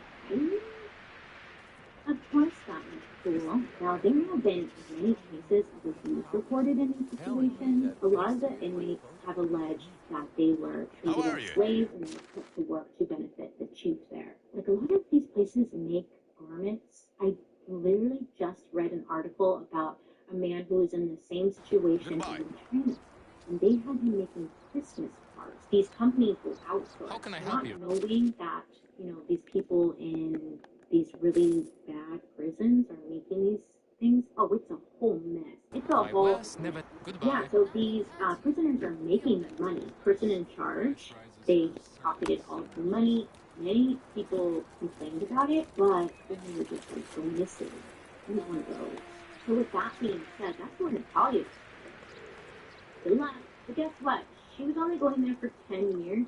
They sentenced her to 10 years, and then she would have to serve 1.2 years. That's fucking hilarious. Dimitri was sentenced to 12 years and 2 months in maximum security prison. Dimitri also had supervision, and he is the one who will be receiving treatment by a psychiatrist. Now, somebody that they don't know, somebody leaked the images from Dimitri's phone to the media, and this caused a lot of issues and a lot of upset. For starters, the media out there didn't want this information to be out there to the public, but because it was released to the media, I mean, people were just losing their shit over this story. There were so many theories coming out, so many rumors, people were on it, people were talking. People were saying that they believed that this was like a larger family of cannibals, or like a tight-knit group of people who considered themselves a family of cannibals that operated within the city. These people believed there's no possible way that the two of them could murder and slumber up to 30 people and not get caught. There's no way. There has to be more people involved. And they believe that, like Natalia, Dimitri, they were like the sacrificial lamb. You know, they would get the blame for all the murders and go to prison while this group of people would remain safe. You know, like that sacrifice. Take one for the team. Kind of like Harvey Weinstein. Like, he was not the only one doing what he was doing. But, like, he was the bait. He was the one that everyone blamed, and all the fingers pointed to him. Don't get me wrong. He was a piece of shit, a toad, trash. He 100% did some nasty shit. But that's all going on out here. It wasn't just him. He was the one, like the sacrifice. Like, you're taking one for the Wrong, team. that's a house. Don't rat us out. So they get in trouble. They go to prison. And everyone else is like, yay, no worries. Locked up. And in reality, there's plenty more. Don't get pissy. Why don't they speak to us? Bailey, what's the benefit of this? Why would they keep quiet? Why won't they just rat everybody else? Because if you rat people out, especially the group that you're supposed to be protecting, when you get off, it's just the Epstein. Look at that Ryan's purpose. I can't say last name. Do you need to go to prison? You ugly toad, go to prison, you know? But he won't because he's rich and he's going to get away with it. Watch, because they often do. And if they rat anybody out you get caught. A lot of people believe that Dimitri and Talia were protecting something much bigger. Investigators allegedly they You guys still want the hat. found a full body better. in their search. It was always bits and pieces that were recovered, and they were able to get DNA matches from some of the victims. So the total amount was unclear based off of what I found. Natalia said 30, but they couldn't confirm that unless they were able to locate all of the victims and confirm that. Dimitri only confessed to killing 2 people, and they couldn't even locate the victims in 2012. So riddle me this. Did Natalia's first husband really just die? Because I couldn't find out what he died of, you know what I'm saying? So, that was the story about Natalia and Dimitri. They were given the name by the media, the terrible family. I try to be better and not apologize for things, but I am sorry. I am sorry if I was a little, all over the place or kind of rough today. Just, I'm not feeling so much. And my contour looks awful. Up close, I look like goddamn mess. I hope you found today's story interesting. I would love to hear your thoughts down below. I have lots of questions for you. Do you think Natalia was the one in charge and she manipulated Dimitri into doing this? Do you think her son knew and then he just bolted out of there and was like, I don't want anything to do with you? Do you feel like a lot of people knew way more? Do you think there was a bigger tribe of people involved? I'd love to hear your thoughts down below. Thank you so much for hanging out with me today. Maybe I lost the clips. Anyways, I hope you have a wonderful day today and make good choices. Yeah, just happy holidays. I will see you next week. Please be safe out there. Please be safe out there. Make good choices. Love and appreciate you guys so much. And I'll be seeing you guys later. Bye.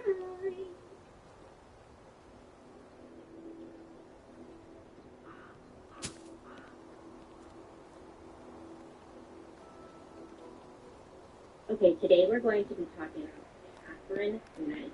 Are you familiar? You probably are. She was a big deal. And she still is. Not really. Shut up, Bailey. Get to the point. Okay, so Catherine Knight lived in Aberdeen, New South Wales, which is north of Sydney, Australia. A little background, she worked in a slaughterhouse in 1971. She then worked on animal carcasses, and she would work in the boning room, so she would get all the meat off of the animals. Hey, bud. Just one day at school? Huh? Was it in the fridge? Really good at her job. Okay, then yeah. The one in the fridge is mine. Really enjoyed it. Catherine, I love you too. personal life had a string of bad relationships. First marriage. You forgot your. As a phoner in a paper shop, Catherine met a guy named David. We'll call him David K. David K. His last name is Collette, I think. Collette. David was a raging alcoholic and prone to fistfights or just fighting. So he would drink and then he would fight. It was reported that David would try to beat Catherine, but she could hold her own. So David quickly learned that Catherine actually could throw down. She never backed down, and she always would fight back. So if he tried to attack her, she would come at him 10 times harder. That's not what I wanted. Catherine convinced David to get married. So what happened when you're high? They had problems in the relationship. Marriage seemed like a good idea. So they got married, and throughout the marriage, David was obviously drunk because he was an alcoholic, which would cause issues in the relationship. Any relationship, really. On their wedding night, after lovemaking, David fell asleep, and Catherine got really upset. So it triggered something in her, and some people reported that it had to do with hearing friends and family saying, oh, we did it 3 to 4 times a night on our wedding night. So she was like comparing her wedding night to what she heard it's supposed to be like. So when they only did it one time and then David fell asleep, it made Catherine really upset. So she then decided to strangle him because I guess that just made sense to her. But he ended up waking up and he fought Catherine off him. So despite Catherine almost killing David on the first night of their marriage, they ended up staying together for 10 years. In those 10 years, they had 2 daughters. Also, in that 10 years, David ended up leaving one time. So apparently, David had snuck out of the house in the middle of the night to try and leave Catherine. And when he left, it sent Catherine into a really deep depression.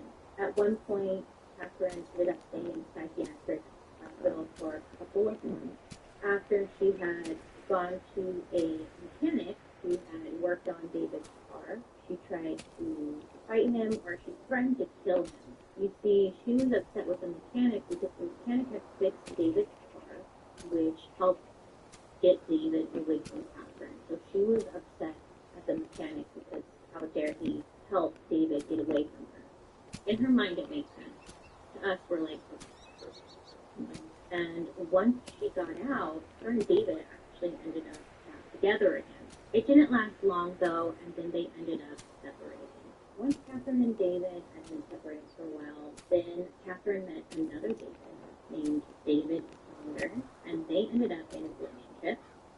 David number 2. A few months after meeting, David and Catherine ended up moving in together. So everything was moving very quick, but he also kept his own apartment. So he's kind of living in 2 places at once. David did not want to move in with Catherine. He liked having his own place, and this hit Catherine. To her, it meant that he was living a double life. He obviously had his like a whole other separate life that he didn't want to combine his life with hers. It probably means that he's cheating on her. It made her mad because it meant that he just didn't want to spend time with her. It really set her off and made her just very upset to a degree that you and I probably don't understand, because what she did to prove that she was upset is just like, in an argument, Catherine took their 2-month-old puppy. She slit the puppy's throat in front of David just to show him what she was capable of. If that's not a red flag, I don't know what it is. After some time, I'm sorry for laughing. This isn't funny, but this part's kind of funny. You see, her reasoning behind slitting the puppy's throat was that she was just crazy. Like, that was her excuse. That she was just crazy. Despite all, like, that happening, they ended up having a daughter together. And shortly after the daughter was born, there was an altercation. They got into a fight. And Catherine stabbed David with a pair of scissors. I'm not really sure what the fight was, and if he reported it or not. I guess I could have got a little bit deeper on that one, but I didn't. That relationship ended. So then Catherine gets into another relationship, and his name is John Chandler. They actually I would have left as soon as she did that to the dog. There wasn't much abuse going on in this new relationship. They ended up having a son together, and it's said that this relationship was really calm and good because most of the time Catherine was cheating on John with another man whose name was John Price. It said that her relationship was good because she was having an affair, and so that's why there was no reports of her being crazy. So John was 45 at the time, and this would just be the relationship that really pushed her over the edge. When the relationship first started, it was going really well. They would go out socially, have some drinks with friends at the local pub. John had 2, are these all the same names? John had 2 children who lived with him. They were a little bit older, so they weren't young. And the children reported to really like Catherine. They had an exchange with her. John worked in the local mines, and he made pretty good money, and he did really well for himself. But Catherine did suggest to John that they get married. But John actually declined. He was like, no, this isn't a good idea. I don't really want to get married. And when he declined, that's when obviously things, once again, just didn't go so well. That's when friends would notice that Catherine started to become very verbally abusive towards him. Mentally, she was losing his head. She would also become physically abusive with John as well. So she was just beating the fuck out of him.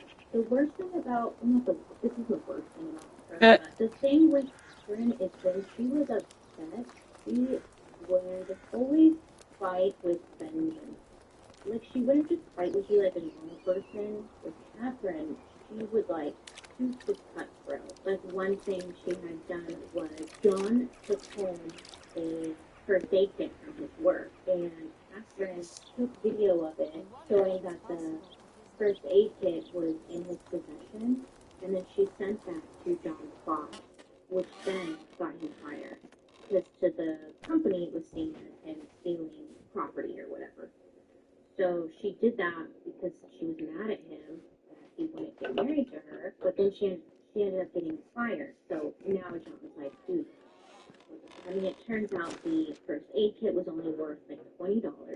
So it was really upsetting to John, and John actually ended up kicking her out of the house that they lived in, which was John's house. So John was fired from his job, and then he kicked Catherine out. They actually were apart for about 3 months. But somehow Catherine would always weasel her way back in with these guys. So Catherine would constantly pressure John to marry her. I don't know what it is with her in marriage. Like, she just wanted to be married. John refused, and it would just lead to more and more fights. Their friends and their family started to notice it even more. Anytime that there was an altercation, though, between Catherine and John would go tell a friend what was going on. That way he always had a witness or somebody who knew what happened, just in case Catherine wanted to flip the script and act like she was the victim in the relationship. So at least he was kind of smart in that sense. Like, he was trying to let people know, like, this is what happened. If you hear something else, then it's a lie. So eventually John ended up calling the police because he wanted Catherine out of the house. He wanted her gone, and she wouldn't leave. So he called the police thinking that, they could pretty much escort Catherine out of the household. He could get rid of her, just remove her from my house. But the police came back saying that John, needed a court order to get her removed from the house. In February of 2000, there was a fight between Catherine and John, which ended with a chest wound. So Catherine tried to stab John, and she ended up going to police and reported that he was being violent towards her, and it was in self-defense. She then took a restraining order out against him, but these restraining orders, no matter who got one, they would always end up back together. I think John knew that something was going to happen. He ended up telling coworkers if he ever goes missing or something happens to him, that it was Catherine. Catherine would kill him. So he was telling coworkers that he really just being open about it. He also sat down his boss and told his boss everything that was going on as well. And the same thing, if anything had happened to him, that it was Catherine. The bitch is crazy. So John ends up going to the courts because he wants to get Catherine removed from the house and also a restraining order against her. So he goes to the courts, he tells them everything that's going on, and he left there with a restraining order which would limit contact from Catherine. But of course they went ignored by Catherine. She didn't give two shits. So a little while later, John comes home from work, and he has a whole routine where he goes to the neighbors, he says hello, checks in with everybody, and then he ends up falling asleep. We're going to bed at 11 p.m. Catherine came home shortly after that. She made herself dinner, she watched some TV, she took a shower, and then she went up to bed and she woke John up. They had sexual relations, and then they went back to bed. Well, John went back to bed. Catherine kept butcher's knife in her bedstand next to the bed in one of the drawers. Suspicious. And then this is when everything just goes bad. And I don't know what exactly triggered this. Something was triggered. So Catherine opens up her nightstand, she takes out her butcher knife, and then she proceeds to stab John 37 times. And according to blood evidence, it seemed that John definitely tried to fight back. He tried to make a run for it, but eventually he passed away. After killing John, she then took a bunch of pills to lay down, and I think she tried to kill herself, or she was just putting on a show for police. We don't really know. The next day, John's coworkers, took his word for it. He didn't show up for work that day. They were like, John said if he doesn't come to work, call the police because Catherine killed him. But John doesn't show up for work, and his coworkers, being great people, call the police. Police go to the house. They're going to go do a check, see what's what's going on. Now, police knock at the door. They're not getting an answer. They see that John's truck is there, so, obviously he's home.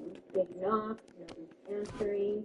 So then they look through the little people, not the people, where they put the mail slot. Yeah. They look through the mail slot to see if they can see anything. The police reported that all he could see was a big curtain hanging and it was blocking the view. So after no response, the police go inside of the home and they proceed inside. So they're walking towards this big curtain. The other police officer thought it was a big blanket that was kind of covering the way. They could automatically see when they walk in there's blood everywhere, right? So they know something went down here, okay? They're walking towards this curtain. The police pushes the curtain aside so they proceed into the room. So he uses his left arm to push it aside. How am I out of sticks?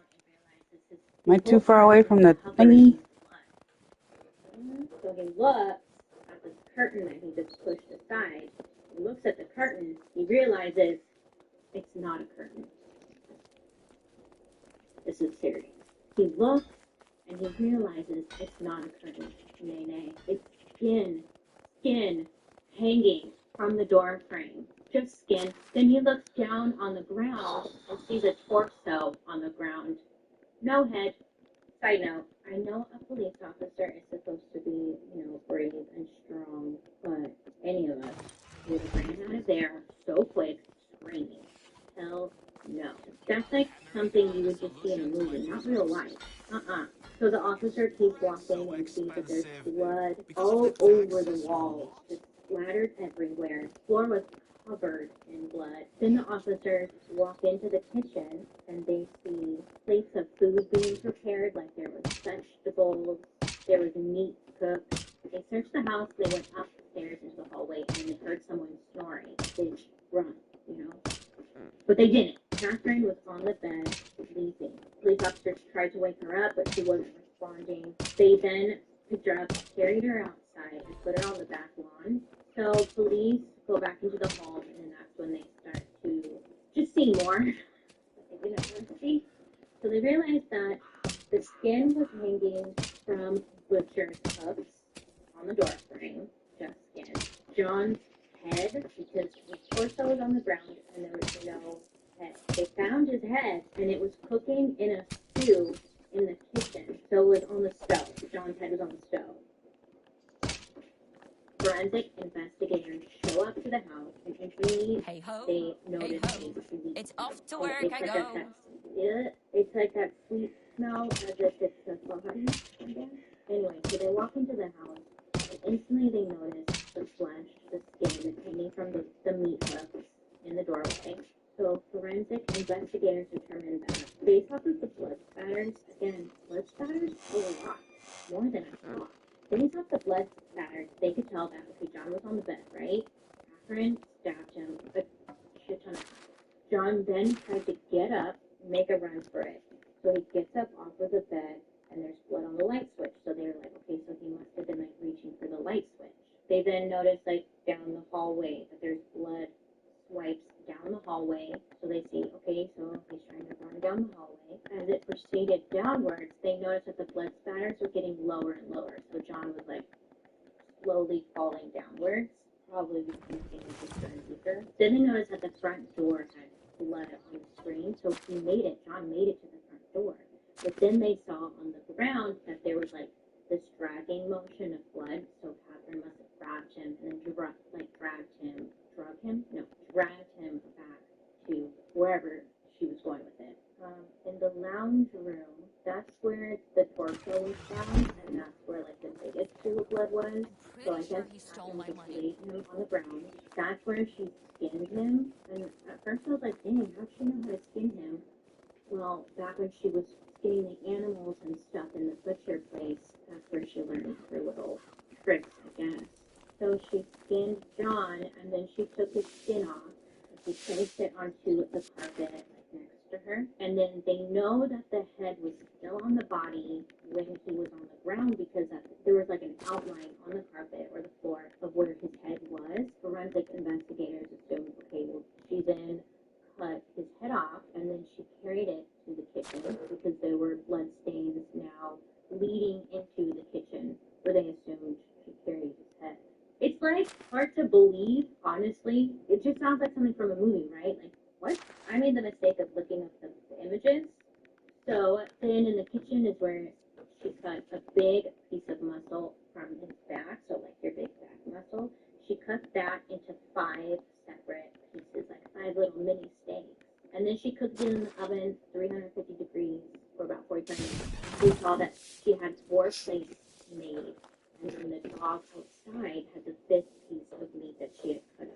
So then they also noticed that there were table was made because she was going to have dinner guests over.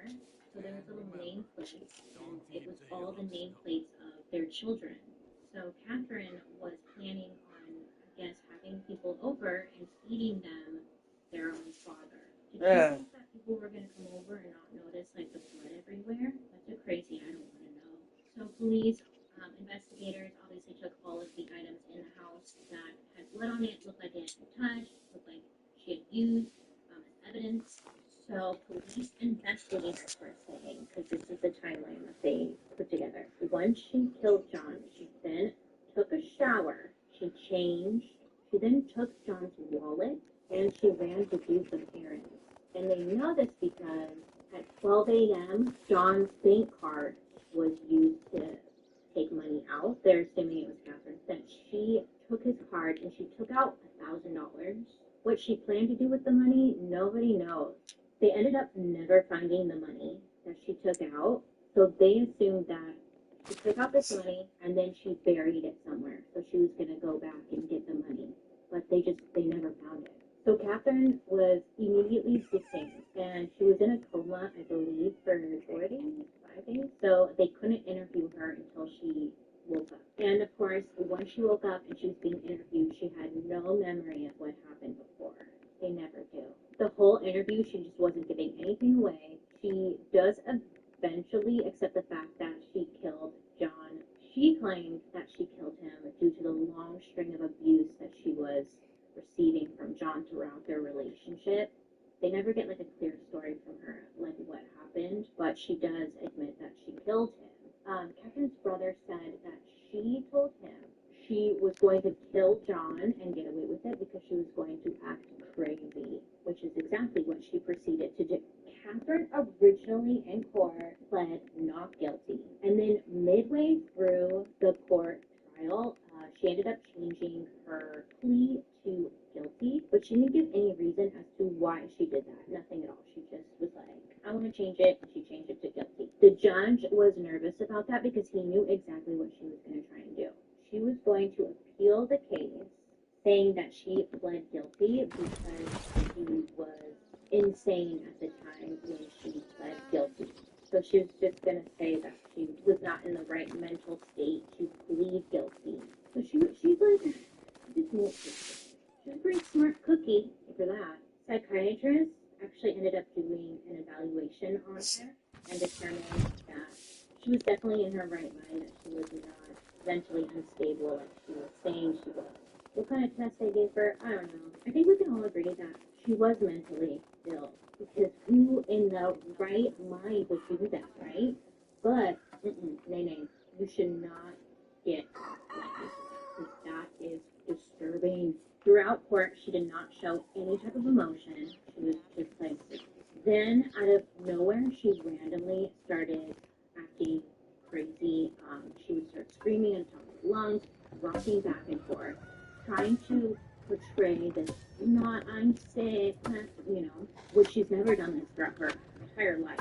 People knew that she was just acting. She just wanted to manipulate the situation. And the judge knew that. He was really smart, and there's an interview on YouTube that I watched where he was like breaking it all down, and he just knew exactly what she was doing.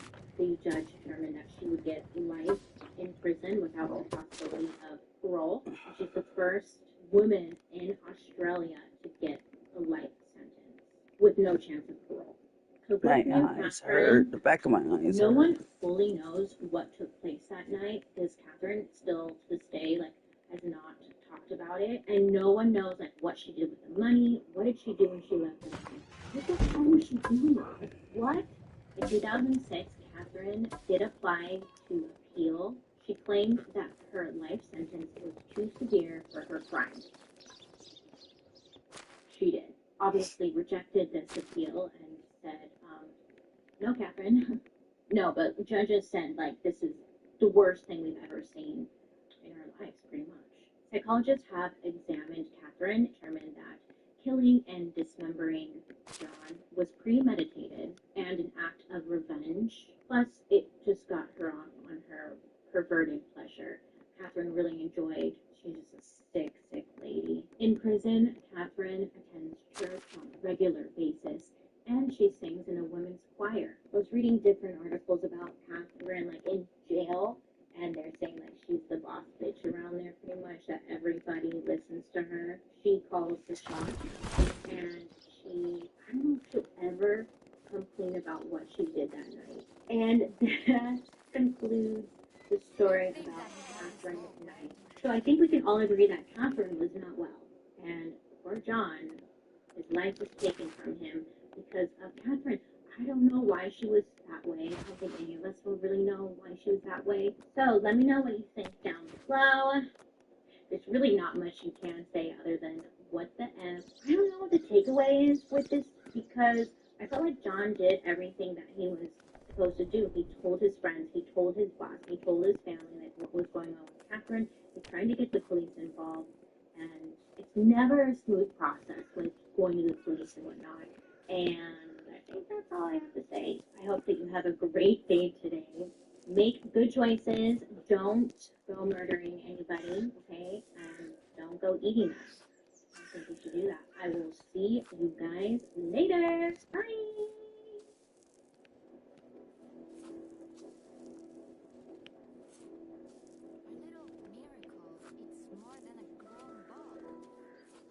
Issei Sagawa. Have you heard of him? Yeah. Yeah. Oh, my bad. Sorry about that. Well, if you haven't, this guy is a total dork. He was born April 26, 1949, so he's a Taurus. You know how for the most part, most of these killers and these bad people, their upbringing is like so awful, so horrible, and it kind of, I don't want to say it makes sense as to why they turned out the way they did, but it kind of does. You know what I'm saying? But Issei is the opposite person, where it's like, how, I don't know. So, Issei, he was born into a wealthy family, a very well-off family. They were living in Japan, very traditional, but very loving. That's great for him. His father was very successful. He was a businessman. He was like president of a water industries, and he made a lot of money, and he was doing very well, okay? Also, Issei's grandfather, he was an editor for one of the major newspapers in Japan, and his mother, Issei's mother, she took care of the family. She was like a stay-at-home mom. So they're doing great financially. That doesn't mean everything else is great, but you know. When Issei's mother was pregnant with him, she actually fell down like a flight of stairs, and she almost miscarried Issei. And it was said that he was born prematurely, and like he was so small he could fit into the palm of his father's hand. He had a younger brother who was born 2 years after him, but they were very close, and they almost raised them like twins. When Issei was a baby, he developed enteritis, which is a disease of the small intestine. And to treat this, the doctors would inject potassium and calcium into his body, which led to Issei eventually recovering.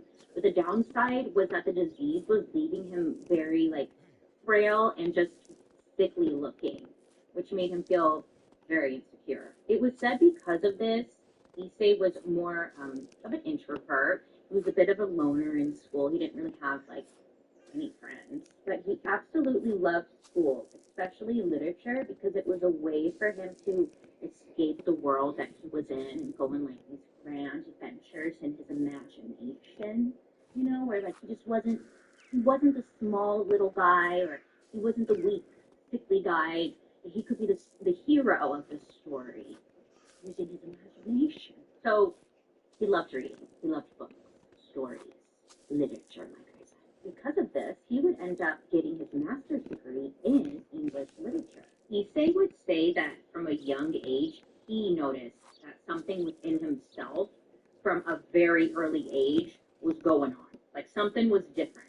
Issei would, in a later interview, would say that when growing up, his uncle would come over to the house and they would play a game where like his uncle would dress up as a scary boy-eating giant and he would chase the kids around the house, pretending he was gonna put them in a big pot and cook them and then eat them. Which, okay, sure, you know, fine.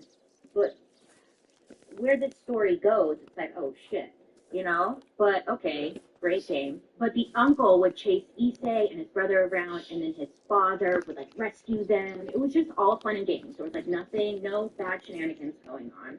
But Issei would say, like, this game, it was more than a game. It was like this awakening. You remember having like a mixture of terror and excitement while playing this game. I mean, it was thrilling to him. Issei would say that this just was one of those moments that just stuck in his life, you know? And he would say that at that very moment, that's when he just really became fascinated with stories and fairy tales about monsters and dragons, especially when they involved eating people. So, with that being said, of course, Hansel and Gretel was one of his favorites. I don't remember badass. Yeah? Remember I'm glad you like it. I get new Omnimods. My favorite one. Yay. So it's just my dark Omnimon. It has a evolution form, turns him into zombie dark Omnimon. And then he goes even farther That's cool. One thing into though, the family never talked about sex. to the new Sex was Omnimon, just something nobody talked about. which is Okay? new dark Omnimon. So this thing Cool. happened And then he goes when once Issei again got his to first the other form, which is owner, the actual Omnimon. So I can have darker light. he Right. at first said that he thought he was seriously ill. He's like, oh my god, something's wrong with me. Like, this isn't normal. Like, he So I'm like, freaked yeah, out. we have all kinds of Omnimons. What was going on? And you know, there's no internet or anything back then, so what do you do? Again, since he has no sex education, he doesn't know that you can fiddle with your Yeah, diddle. the game was just, So, whenever I went he into doesn't know the that that's new like content, it's like, well, this but he has this is this all like feeling and in-game he's content. feeling I'm just like, bring it on, bitch. Right. Issei said I didn't have a it problem. led him to Well, not yet. some very questionable acts. For That's example, cool. like having the family dog lick his Silence is I relaxing know, I don't know. until you're He apparent did and that. your I know. child is Why did he bring sleeping. dog into this? I don't know. But Issei said again, because he's pretty young when he's doing this, he's experimenting. And Issei said that like when this happened, his sexual desires started to become more distorted. You know, I wonder why. So as Issei gets older, he only gets angrier. Okay, in first grade, he said that he saw something that just got his motor running. Again, in first grade, he found one of his classmates like very attractive. So the fellow classmate is wearing shorts, as one does when it's hot outside, and he remembered looking at this girl in her shorts and thinking to himself, man, that is a delicious woman. I want to marry her. Now remember, Issei is in first grade. Means he's like 6 or 7 years old, and you know, for someone who is 6 or 7 years old, that's a little different. As time went on, Issei was growing more and more aware of like fantasies of eating thighs and how it just wasn't normal. And at the age of 15, he did try to seek help from a psychologist, but when he found out like that he needed to go in person and that he actually like needed help, it was serious, he never went. I guess he just like couldn't bring himself to actually tell his parents that he needed help, so he just never said anything and he never went to therapy. His parents never came out and said anything on record about their son, so it's really unclear if they knew what was going on in his head or if they even knew that he needed help. I doubt it. They just don't seem like they talked at all. Like, yeah, they showed love, but I don't think they're like, hey, how was your day today? So it's 1964 and Issei is 24 years old. At this time, he's studying at the University of Tokyo when he sees a tall, beautiful German woman. She's like walking in the street and he's just feeling very attracted to her. Most people would be like, oh, you know, I wonder how I could like get to know her. She's so beautiful. I want to talk to her. And just like get to know them like a normal person. But Issei, as you probably learned, he really isn't like most people. So instead of thinking to himself, like, how can I talk to her? He's thinking to himself, like, I wonder if I could get close to her so I can eat her. So one summer, he decides to lean into those dark feelings, those dark desires he was having, and see where it leads him. I'm laughing because it's uncomfortable. It's uncomfortable to think like you could be walking, minding your own business, and someone's thinking about eating you. Like, what a bummer. Anyway, so he was kind of like following this girl. I guess he would see her from time to time, like taking the same train and whatnot. And so he decides to just follow her home one night. Okay, and he's waiting outside of her apartment, and he's waiting to see like her lights go off. So once he knows that this woman has gone to bed, he decides to break in through her window and sees that she's laying in bed, sleeping, naked. Oh, he's feeling real jazzed. He's like, this is my moment. This is it. He's given so many interviews, so it's like you can hear it directly from him. But he said that he didn't want to kill her. He just wanted to take a bite of her bottom, her bum. Yeah, like she's not going to know or something. Anyways, he's looking for something heavy around to like knock the woman out with. The first thing he sees, an umbrella. An umbrella. Sure, that's going to work. So he grabs the umbrella, goes up to her bed. He's like leaning over her, right? And I guess he kind of like brushed up against her or something. But she wakes up and she starts screaming as any of us would do. Issei is a very, very like small man, and so anyone over like 5'2" can take him down, and that's what she did. She wakes up, she starts screaming at him, she grabs his arm, she throws him to the ground, and then she calls police. You go call. So the woman ends up calling police, and Issei was arrested, right? And he was being charged with attempted rape. If only they knew what his real goal was, you know. But of course, he's not going to tell them. He's like, sure, I was going to rape her. Sounds about right. Well, like I mentioned earlier, Issei's father was super wealthy, and when he finds out that his son was in trouble, he pays a large unknown settlement to the victim, and the charges end up being dropped. I think it's safe to say that he didn't learn a damn thing, right? I think Daddy, I mean, good for the girl. She got a large settlement, but you know, he should have to pay the price. He shouldn't have gotten a lesson, but he doesn't. So after that failed attempt, Issei's desire didn't just go away. In fact, they just got stronger. Persistent. He knew he had to eat a woman. This was his one dream in life, and he needed to fulfill it in order to be happy. Dream big, they say. Dream big. So then, Issei ends up going on a vacation, a little holiday, and he goes on like a cruise to Greece. And while he's on this cruise, he meets like a butcher, and he's like super interested in this guy. Okay, let me tell you about my job. He's like, what's it like being a butcher? You know, what do you use to cut the meat with? Is there a certain technique? You know, he's just trying to get Butcher Basics 101. And the butcher, he's feeling very flattered that someone is so interested in his profession. And he stays for a good amount of time explaining how to butcher meat. Issei plays it all cool, like, yeah, thanks, I want to become a butcher one day, you know? But secretly taking notes, knowing that he was going to probably most likely apply them to cutting up people meat and not so much cows or whatever. I'm sure if the butcher knew then what we know now, you know, this would have never happened. And, okay, I'm going to jump ahead here a little bit because this part just, it's so upsetting because, okay, so Issei does several things, which we're going to get into. But he ends up, Issei writes a letter to this butcher. I was telling him, thank you so much for taking the time to explain to me, like, how to do all this, blah, blah, blah. And by this point, it was his story, Issei's story was pretty well known. The butcher never responded to his letter. But I just thought, wow, that's super effed up. Because now that guy, the butcher, has to live with that for the rest of his life. Like, I told this person how to cut meat, and he applied it towards actual people. Like, that's just so fucked up. Is that not? I literally was like, I would be livid. So then in 1981, Issei, he graduates from college, and he ends up leaving to France to pursue a PhD in comparative literature at Sorbonne University. It's like a very fancy university here.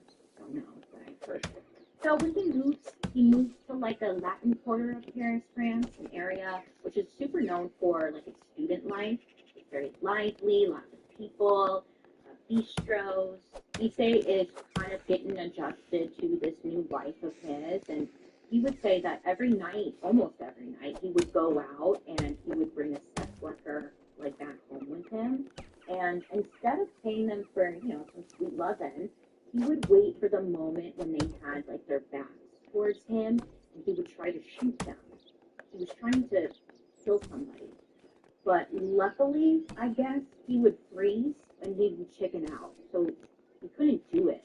But he was trying to get some practice in. So time goes on, and in one of his classes, he meets a woman named Renee, and he immediately falls. Renee Hartfelt was 25 years old, and she was also studying to get her PhD in French literature. She was originally from Holland, and it was said that Renee was like 5'10". She was just tall, stunning, super smart, and she spoke 3 languages. So again, Issei meets Renee in one of his classes, and he was like, Renee, whatever. Or he goes up to her, he says that he's looking for someone to help him study German because he's struggling. He asked Renee, like, hey, would you be open to teaching me? He then went on to tell Renee that he had a very wealthy father who could pay for her to help him and care for her time. Renee was friendly with Issei, and she agreed to help him with his German, and over time, the two of them formed a little friendship. Issei was really smart, and he enjoyed Renee's company because she was also really smart too, and Renee liked that about him. They bonded. They had a lot in common. They had a lot of common interests. So Issei is in love with Renee and thought she was absolutely beautiful. He even started to write her love letters, and he would invite her to different art exhibits or concerts. And Renee saw him as a good friend. She agreed to go out dancing with him from time to time because she just enjoyed his company. In a letter Renee wrote to her parents back at home, she said that she found Issei friendly and intellectual. What I'm getting at is like they were friends. I think, yeah, friends. But I think that's the problem.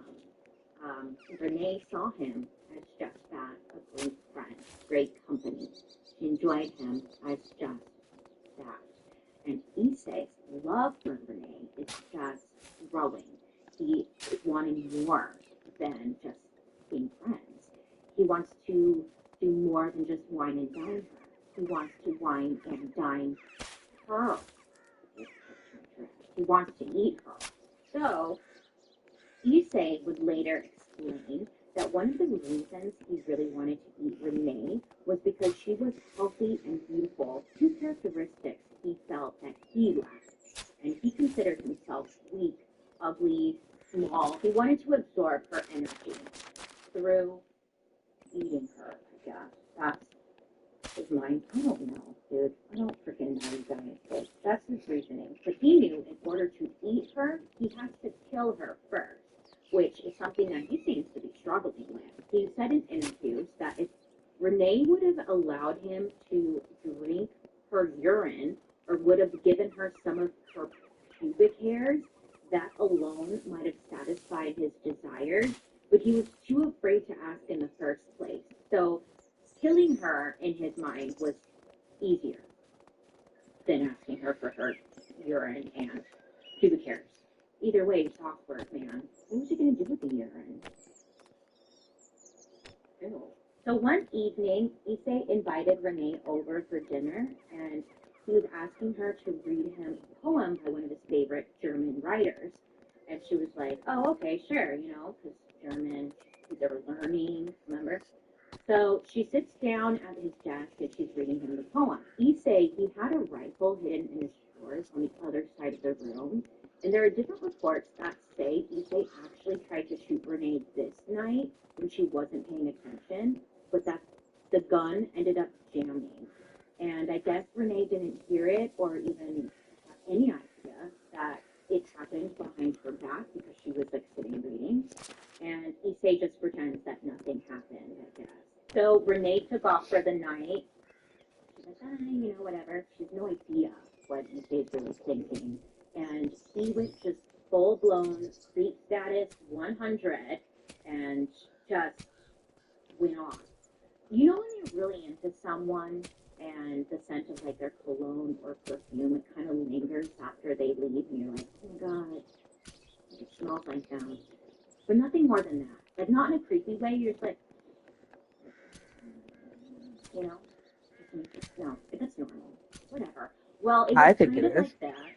Issei was doing that, but it was to the 100th degree. Issei said that that evening when Renee left, he smelled the chair where she had been sitting, and he was trying to sniff up all of her scent. And then he even went as far as to licking the chair she sat in. Issei wanted Renee all to himself, and he made a little promise with himself that he was going to eat her, which would allow him to possess her forever. On June 11th, 1981, Issei invites Renee over for dinner again. This time he told Renee that he had a cassette recorder and he wanted to record her reading the poem aloud. That way he could like practice or whatever. So she's like, okay, sure, sounds good. And she goes that evening. Renee arrives to Issei's house, right? Great. So he welcomes her in. They sit down on the floor. He offers her some tea, but what I guess Renee didn't know was that he spiced her tea with whiskey. Now, I couldn't get clarification, though, if she did know or if she didn't know. I feel like he would taste it, but I'm going to say maybe she didn't know because there was no straight answer. And let's not do. Anyway, so he spiked her tea with whiskey. And they're just sitting on the floor, and they're chatting, and Issei, he's waiting for the alcohol to kick in, you know, for Renee to be a little bit more loose, a little bit more relaxed. And then after some time passes and he notices that Renee does seem a little bit more relaxed, that's when he uses this opportunity to confess his love for her. And he tells Renee that he wants to take her to bed for some, you know, winky thinky. And he's telling her that over time he's been having all these emotions and feelings for her, and she's wonderful, X, Y, and Z. You get it. Now, this moment, I guess this was a shock to Renee because she had made it clear that they were friends, and she was taken aback, and she was like, oh dear, oh no, I am busy around that time you were thinking about doing that. I'm so sorry. Like, I thought we were just friends. She went, I really appreciate your friendship, and I just want nothing more than that. And she's just trying to be really polite and, you know, right? But she's bummed, I guess, because this is the moment your friendship is kind of over. Issei responds by saying that he understands, and he's like, well, let's just get to the poetry, though. So he gets up, he gets the book of poetry he wanted her to read, hands it to her. She sits back down at his desk, and he starts a paper for her. So when she's sitting at Issei's desk, her back is faced towards him, like she's facing a window. And Renee begins reading the poem. It's already that way. Well, Issei has his gun ready. He comes up behind her slowly with a .22 caliber rifle in his hand. Bang, bang. He shoots her in the neck. I guess there was like a brief moment where Renee kept reading the poem before she fell into the floor, dead. And the whole thing was being recorded. Love when nature comes back to life. Issei said after he shot Renee, he fell to the ground, and then he like fell into shock himself, and then he fainted. So they're just like, get it together, guys. I have a feeling that even we're gonna I do would this. It's gonna be fainting. So then he comes back to. And when he comes back to, he is like, great. I get to like carry out my original plan. Now's my chance. I get to eat Renee. I mean, he had no other choice now. He already followed through with step one. Issei said that he laid a towel under her head, and then he undressed her. And he had everything planned out in his mind, like knowing which part he was going to start eating first. I don't know. He seems to have like an obsession with eating the booty. I don't know how else to put that, because like that's what he really wanted. He wanted to take a big chomp into her butt. 5, right 6, 7. It's kind of ironic, I guess, but he didn't like blood, and he feared that the left cheek would be more bloody since it's closer to the heart. So, okay, you know, all right, sure, LOL. So, while following his dreams, Issei notices that his teeth are not sharp enough to penetrate someone's skin. He's like, oh dear, like I didn't think about this. So he's like, oh my god, fruit knife. I have a fruit knife in the kitchen, let me go get that. So he goes to get the fruit knife, he comes back, he's trying to cut her with that. But again, that wasn't sharp enough either. So he goes back to his kitchen, he's just looking for anything, any kind of tool that would be sharp enough to help him out here. And he's got nothing. So he decides to make a quick little trip to the store where he purchases a curved meat knife. So he gets the curved meat knife, comes back, it works. And he proceeds to cut Renee's body up, starting with her butt. So Issei proceeds to eat parts of Renee's body, mostly focusing on her boobage, her butt, and her face. And he was kind of experimenting a little bit. He would either cook the meat, or he would try it raw. He would try with different sauces, mustard, ketchup, vinaigrette, butter. Issei in interviews said that he was surprised at the corn-colored nature of human fat, and he found the meat soft and odorless, and it melted in his mouth like raw tuna, specific. But we're curious now, He said a lot more, but I just... When it's busy. Boredom. Don't put the super graphic details. You get the gist of it. He fried some of the meat, and he tried baking different parts, but he didn't like the greasy consistency that he was getting a lot of the times. He just was experimenting with different techniques on how to eat the human meat. So during all of this, he's cutting Renee's body up, and Issei said that he was getting really excited, if you know what I mean. How can I help you? And just during this whole process, he tells Renee that he loves her for the first time, and it's just like, dude, get a fucking grip. What are you doing? He said that night he brought Renee, her body, into bed with him and slept with her, cuddled, knowing that the next day he was probably going to have to dispose of her body because most likely like flies and stuff would come around. Take her. But Issei was excited because the next day he realized that there were no flies just yet, and her body hasn't seemed to gone bad. There was no like weird smell, there was no flies, so it still must be good.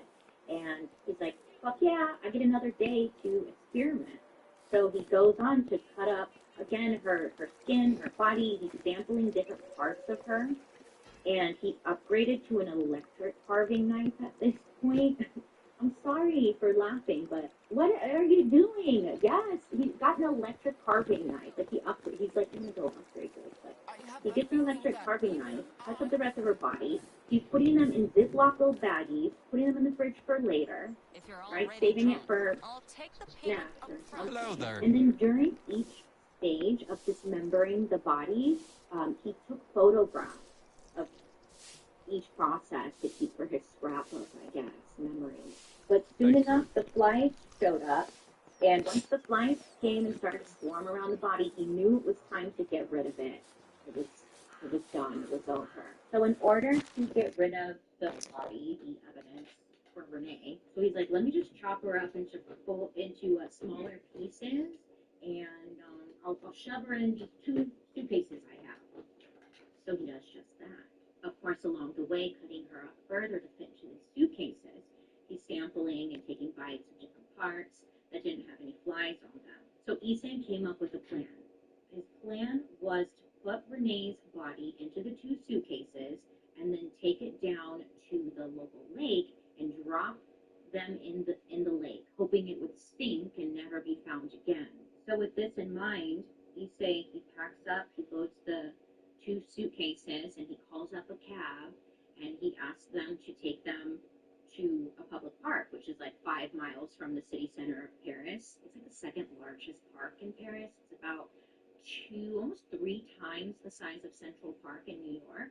And this park has like several gardens, several lakes. There's even a zoo and an amusement park. Everyone goes there and like hangs out, and it's not like a quiet place to go where nobody's going to see you execute this awful plan. But that's his idea. So it's around 8 p.m. and Issei calls up a cab driver to come pick him up and take him down to When the cab driver picks him up, he helps Issei out with the 2 suitcases he brought. And the driver even made a comment to Issei, joking, like, what is there, a body in here or something? Literally just joking, because the suitcases were so heavy. And you know, when you're making small talk like that and you say something stupid, like, what do you got, a dead body in here? 1 out of every 1,000 times, it may just be the case. But I guess Issei just kind of laughed awkwardly and said, like, no, it's full of books. I have tons of books in these suitcases. The suitcases were super heavy, though, so when Issei was dropped off at the park, he was trying to carry these suitcases, and people are just kind of staring at him at the lake, just watching this small, scrawny man struggling with these 2 heavy suitcases. He's, like, dragging them down to the lake like a little weirdo, you know? So a lot of people are just sitting there kind of watching, minding their own business, but they're like, he's like, you know, what is this guy doing? Because the park was a very popular spot, Issei didn't think about how crowded it would be. Even though it was late, there was like a lot of people there, and he was feeling very overwhelmed trying to drag these suitcases around because he felt like everyone was staring at him, which they were. So he wasn't wrong. Eventually, he said he found like a little quiet place where there wasn't that many people around, and he starts pushing the suitcases down towards the lake, towards the water. But he got to a point where he was really exhausted, so he, like, suitcases are on the ground, took a break, and just kind of walks a little bit forward, and he's admiring the really pretty sunset. Mind you, his suitcases are kind of like back behind him a little bit, and then he hears someone shouting behind him. It's a man, it's an older man who's hanging out at the park, and he saw the 2 suitcases. And he thought like somebody had left them or forgotten them. He saw Issei standing not far. He's like, hey man, like, are these your suitcases? And Issei said he thought about saying yes, but he wanted the man to just like go away. So instead he said no and just walked away, which I feel like that wasn't the right move. So he just walks away. So the man who asked Issei, like, hey, are these your bags? He's super curious. He's like, who left these, 2 suitcases here? Let me open them up. Maybe there's $1 million in there. So the man, he opens up the suitcases and he sees something like a bloody bed sheet that I guess Issei had wrapped Renee's body in. But he just sees like a bloody bed sheet and then he screams, murder! And really loud. So everyone in the park is looking over, like, what the hell is going on? Like, what? Because this man seems very upset, as one would be, Issei, he didn't even flinch. He just kept walking. He just aborted mission, walked back, headed straight to his apartment as fast as he could without drawing any attention to himself. So police were obviously called out to the scene, and they investigate the suitcases and ask the witnesses at the park, like, what they saw. Multiple people reported seeing a small Asian man pushing the suitcases down to the end of the lake, but that's really the only information anyone had. So the suitcases were taken to the local mortuary where they were fully unpacked, and the gruesome scene began to tell its story. They discovered the gunshot wound at the nape of the neck, and portions of her flesh seemed to be missing. Photographs were taken of the body for evidence reports, but sadly, they would not stay contained within the police files. Somehow, somebody with greedy intentions, it was someone working on the inside, they took those photos and they sold them to like a popular French magazine, which led to them being published all over. But it is a horrifying scene. They haven't seen anything like this, and it's obvious to them, like, it looks like somebody ate this, so they're kind of, they don't know what to do with this. It wouldn't take long for investigators to find Issei, though. Police reached out to local cab companies asking if any of the drivers had a client that maybe had some really heavy suitcases, Well, sure enough, one of the drivers came forward and said, like, hey, I had a client, just yesterday who I picked up who had some really heavy suitcases. And shortly after that, Issei was arrested. So police go and arrest Issei, and I guess lucky for them, Issei didn't even try to pretend like he was innocent. came in, they arrested him, and he just confessed like that. They were like, hey, you're under arrest for murder. And his response was, I killed her to eat her flesh. So, case closed. You know, like, great. We got a confession. After being arrested for Renee's murder, Issei's daddy once again came to his rescue, came for a top defense lawyer. Despite there being multiple eyewitnesses, evidence found in Issei's apartment, and his confession to the crime, he was locked up, put away for 2 years. He was waiting for trial, and then the judge found Issei legally insane and unfit to stand trial, so the charges were dropped. The French courts sentenced Issei to be held indefinitely, aka forever, in a mental institution there. So, you know, at least he'll be locked up there and maybe get some help. During this time, Renee's parents never spoke to the media. And on the other hand, Oh, he's always on the frickin' wall. Anything that had to do with the legal side of things. And then both of the parents, they didn't talk to media, but they also shielded their son, Issei, from the public eye. They just really protected him and just paid for everything. Issei's brother actually showed public support, but it turns out like he's also an interesting case all on his own. He did an interview for Forbes, and Issei's brother said that he himself had his own urges that he brought up to and not even Issei knew about his urges himself. He wanted to eat people too, is what I'm getting at. His brother said in an interview that he'll probably die not knowing why he had these feelings, or if there's anyone else there, like out there like him. But Issei was quick to like turn down his brother's comments, I guess. He would publicly say like, oh, my brother, his thoughts are not as bad as my thoughts. I'm way worse than he is. And it was like some really weird, competitive, I'm a better cannibal than you are. I don't know. It was very strange, but there seems to be some kind of competition going on. Issei was sent to a mental institution, and a Japanese author came by to visit. He wanted to write a story and then wanted to get Issei's account of his crime. So this author went out and interviewed him for his book. It was later called In the Fog, which included Issei's account of his kill. And it would go on to sell like over 200,000 copies. And this book, it also featured all of the horrifying photos that no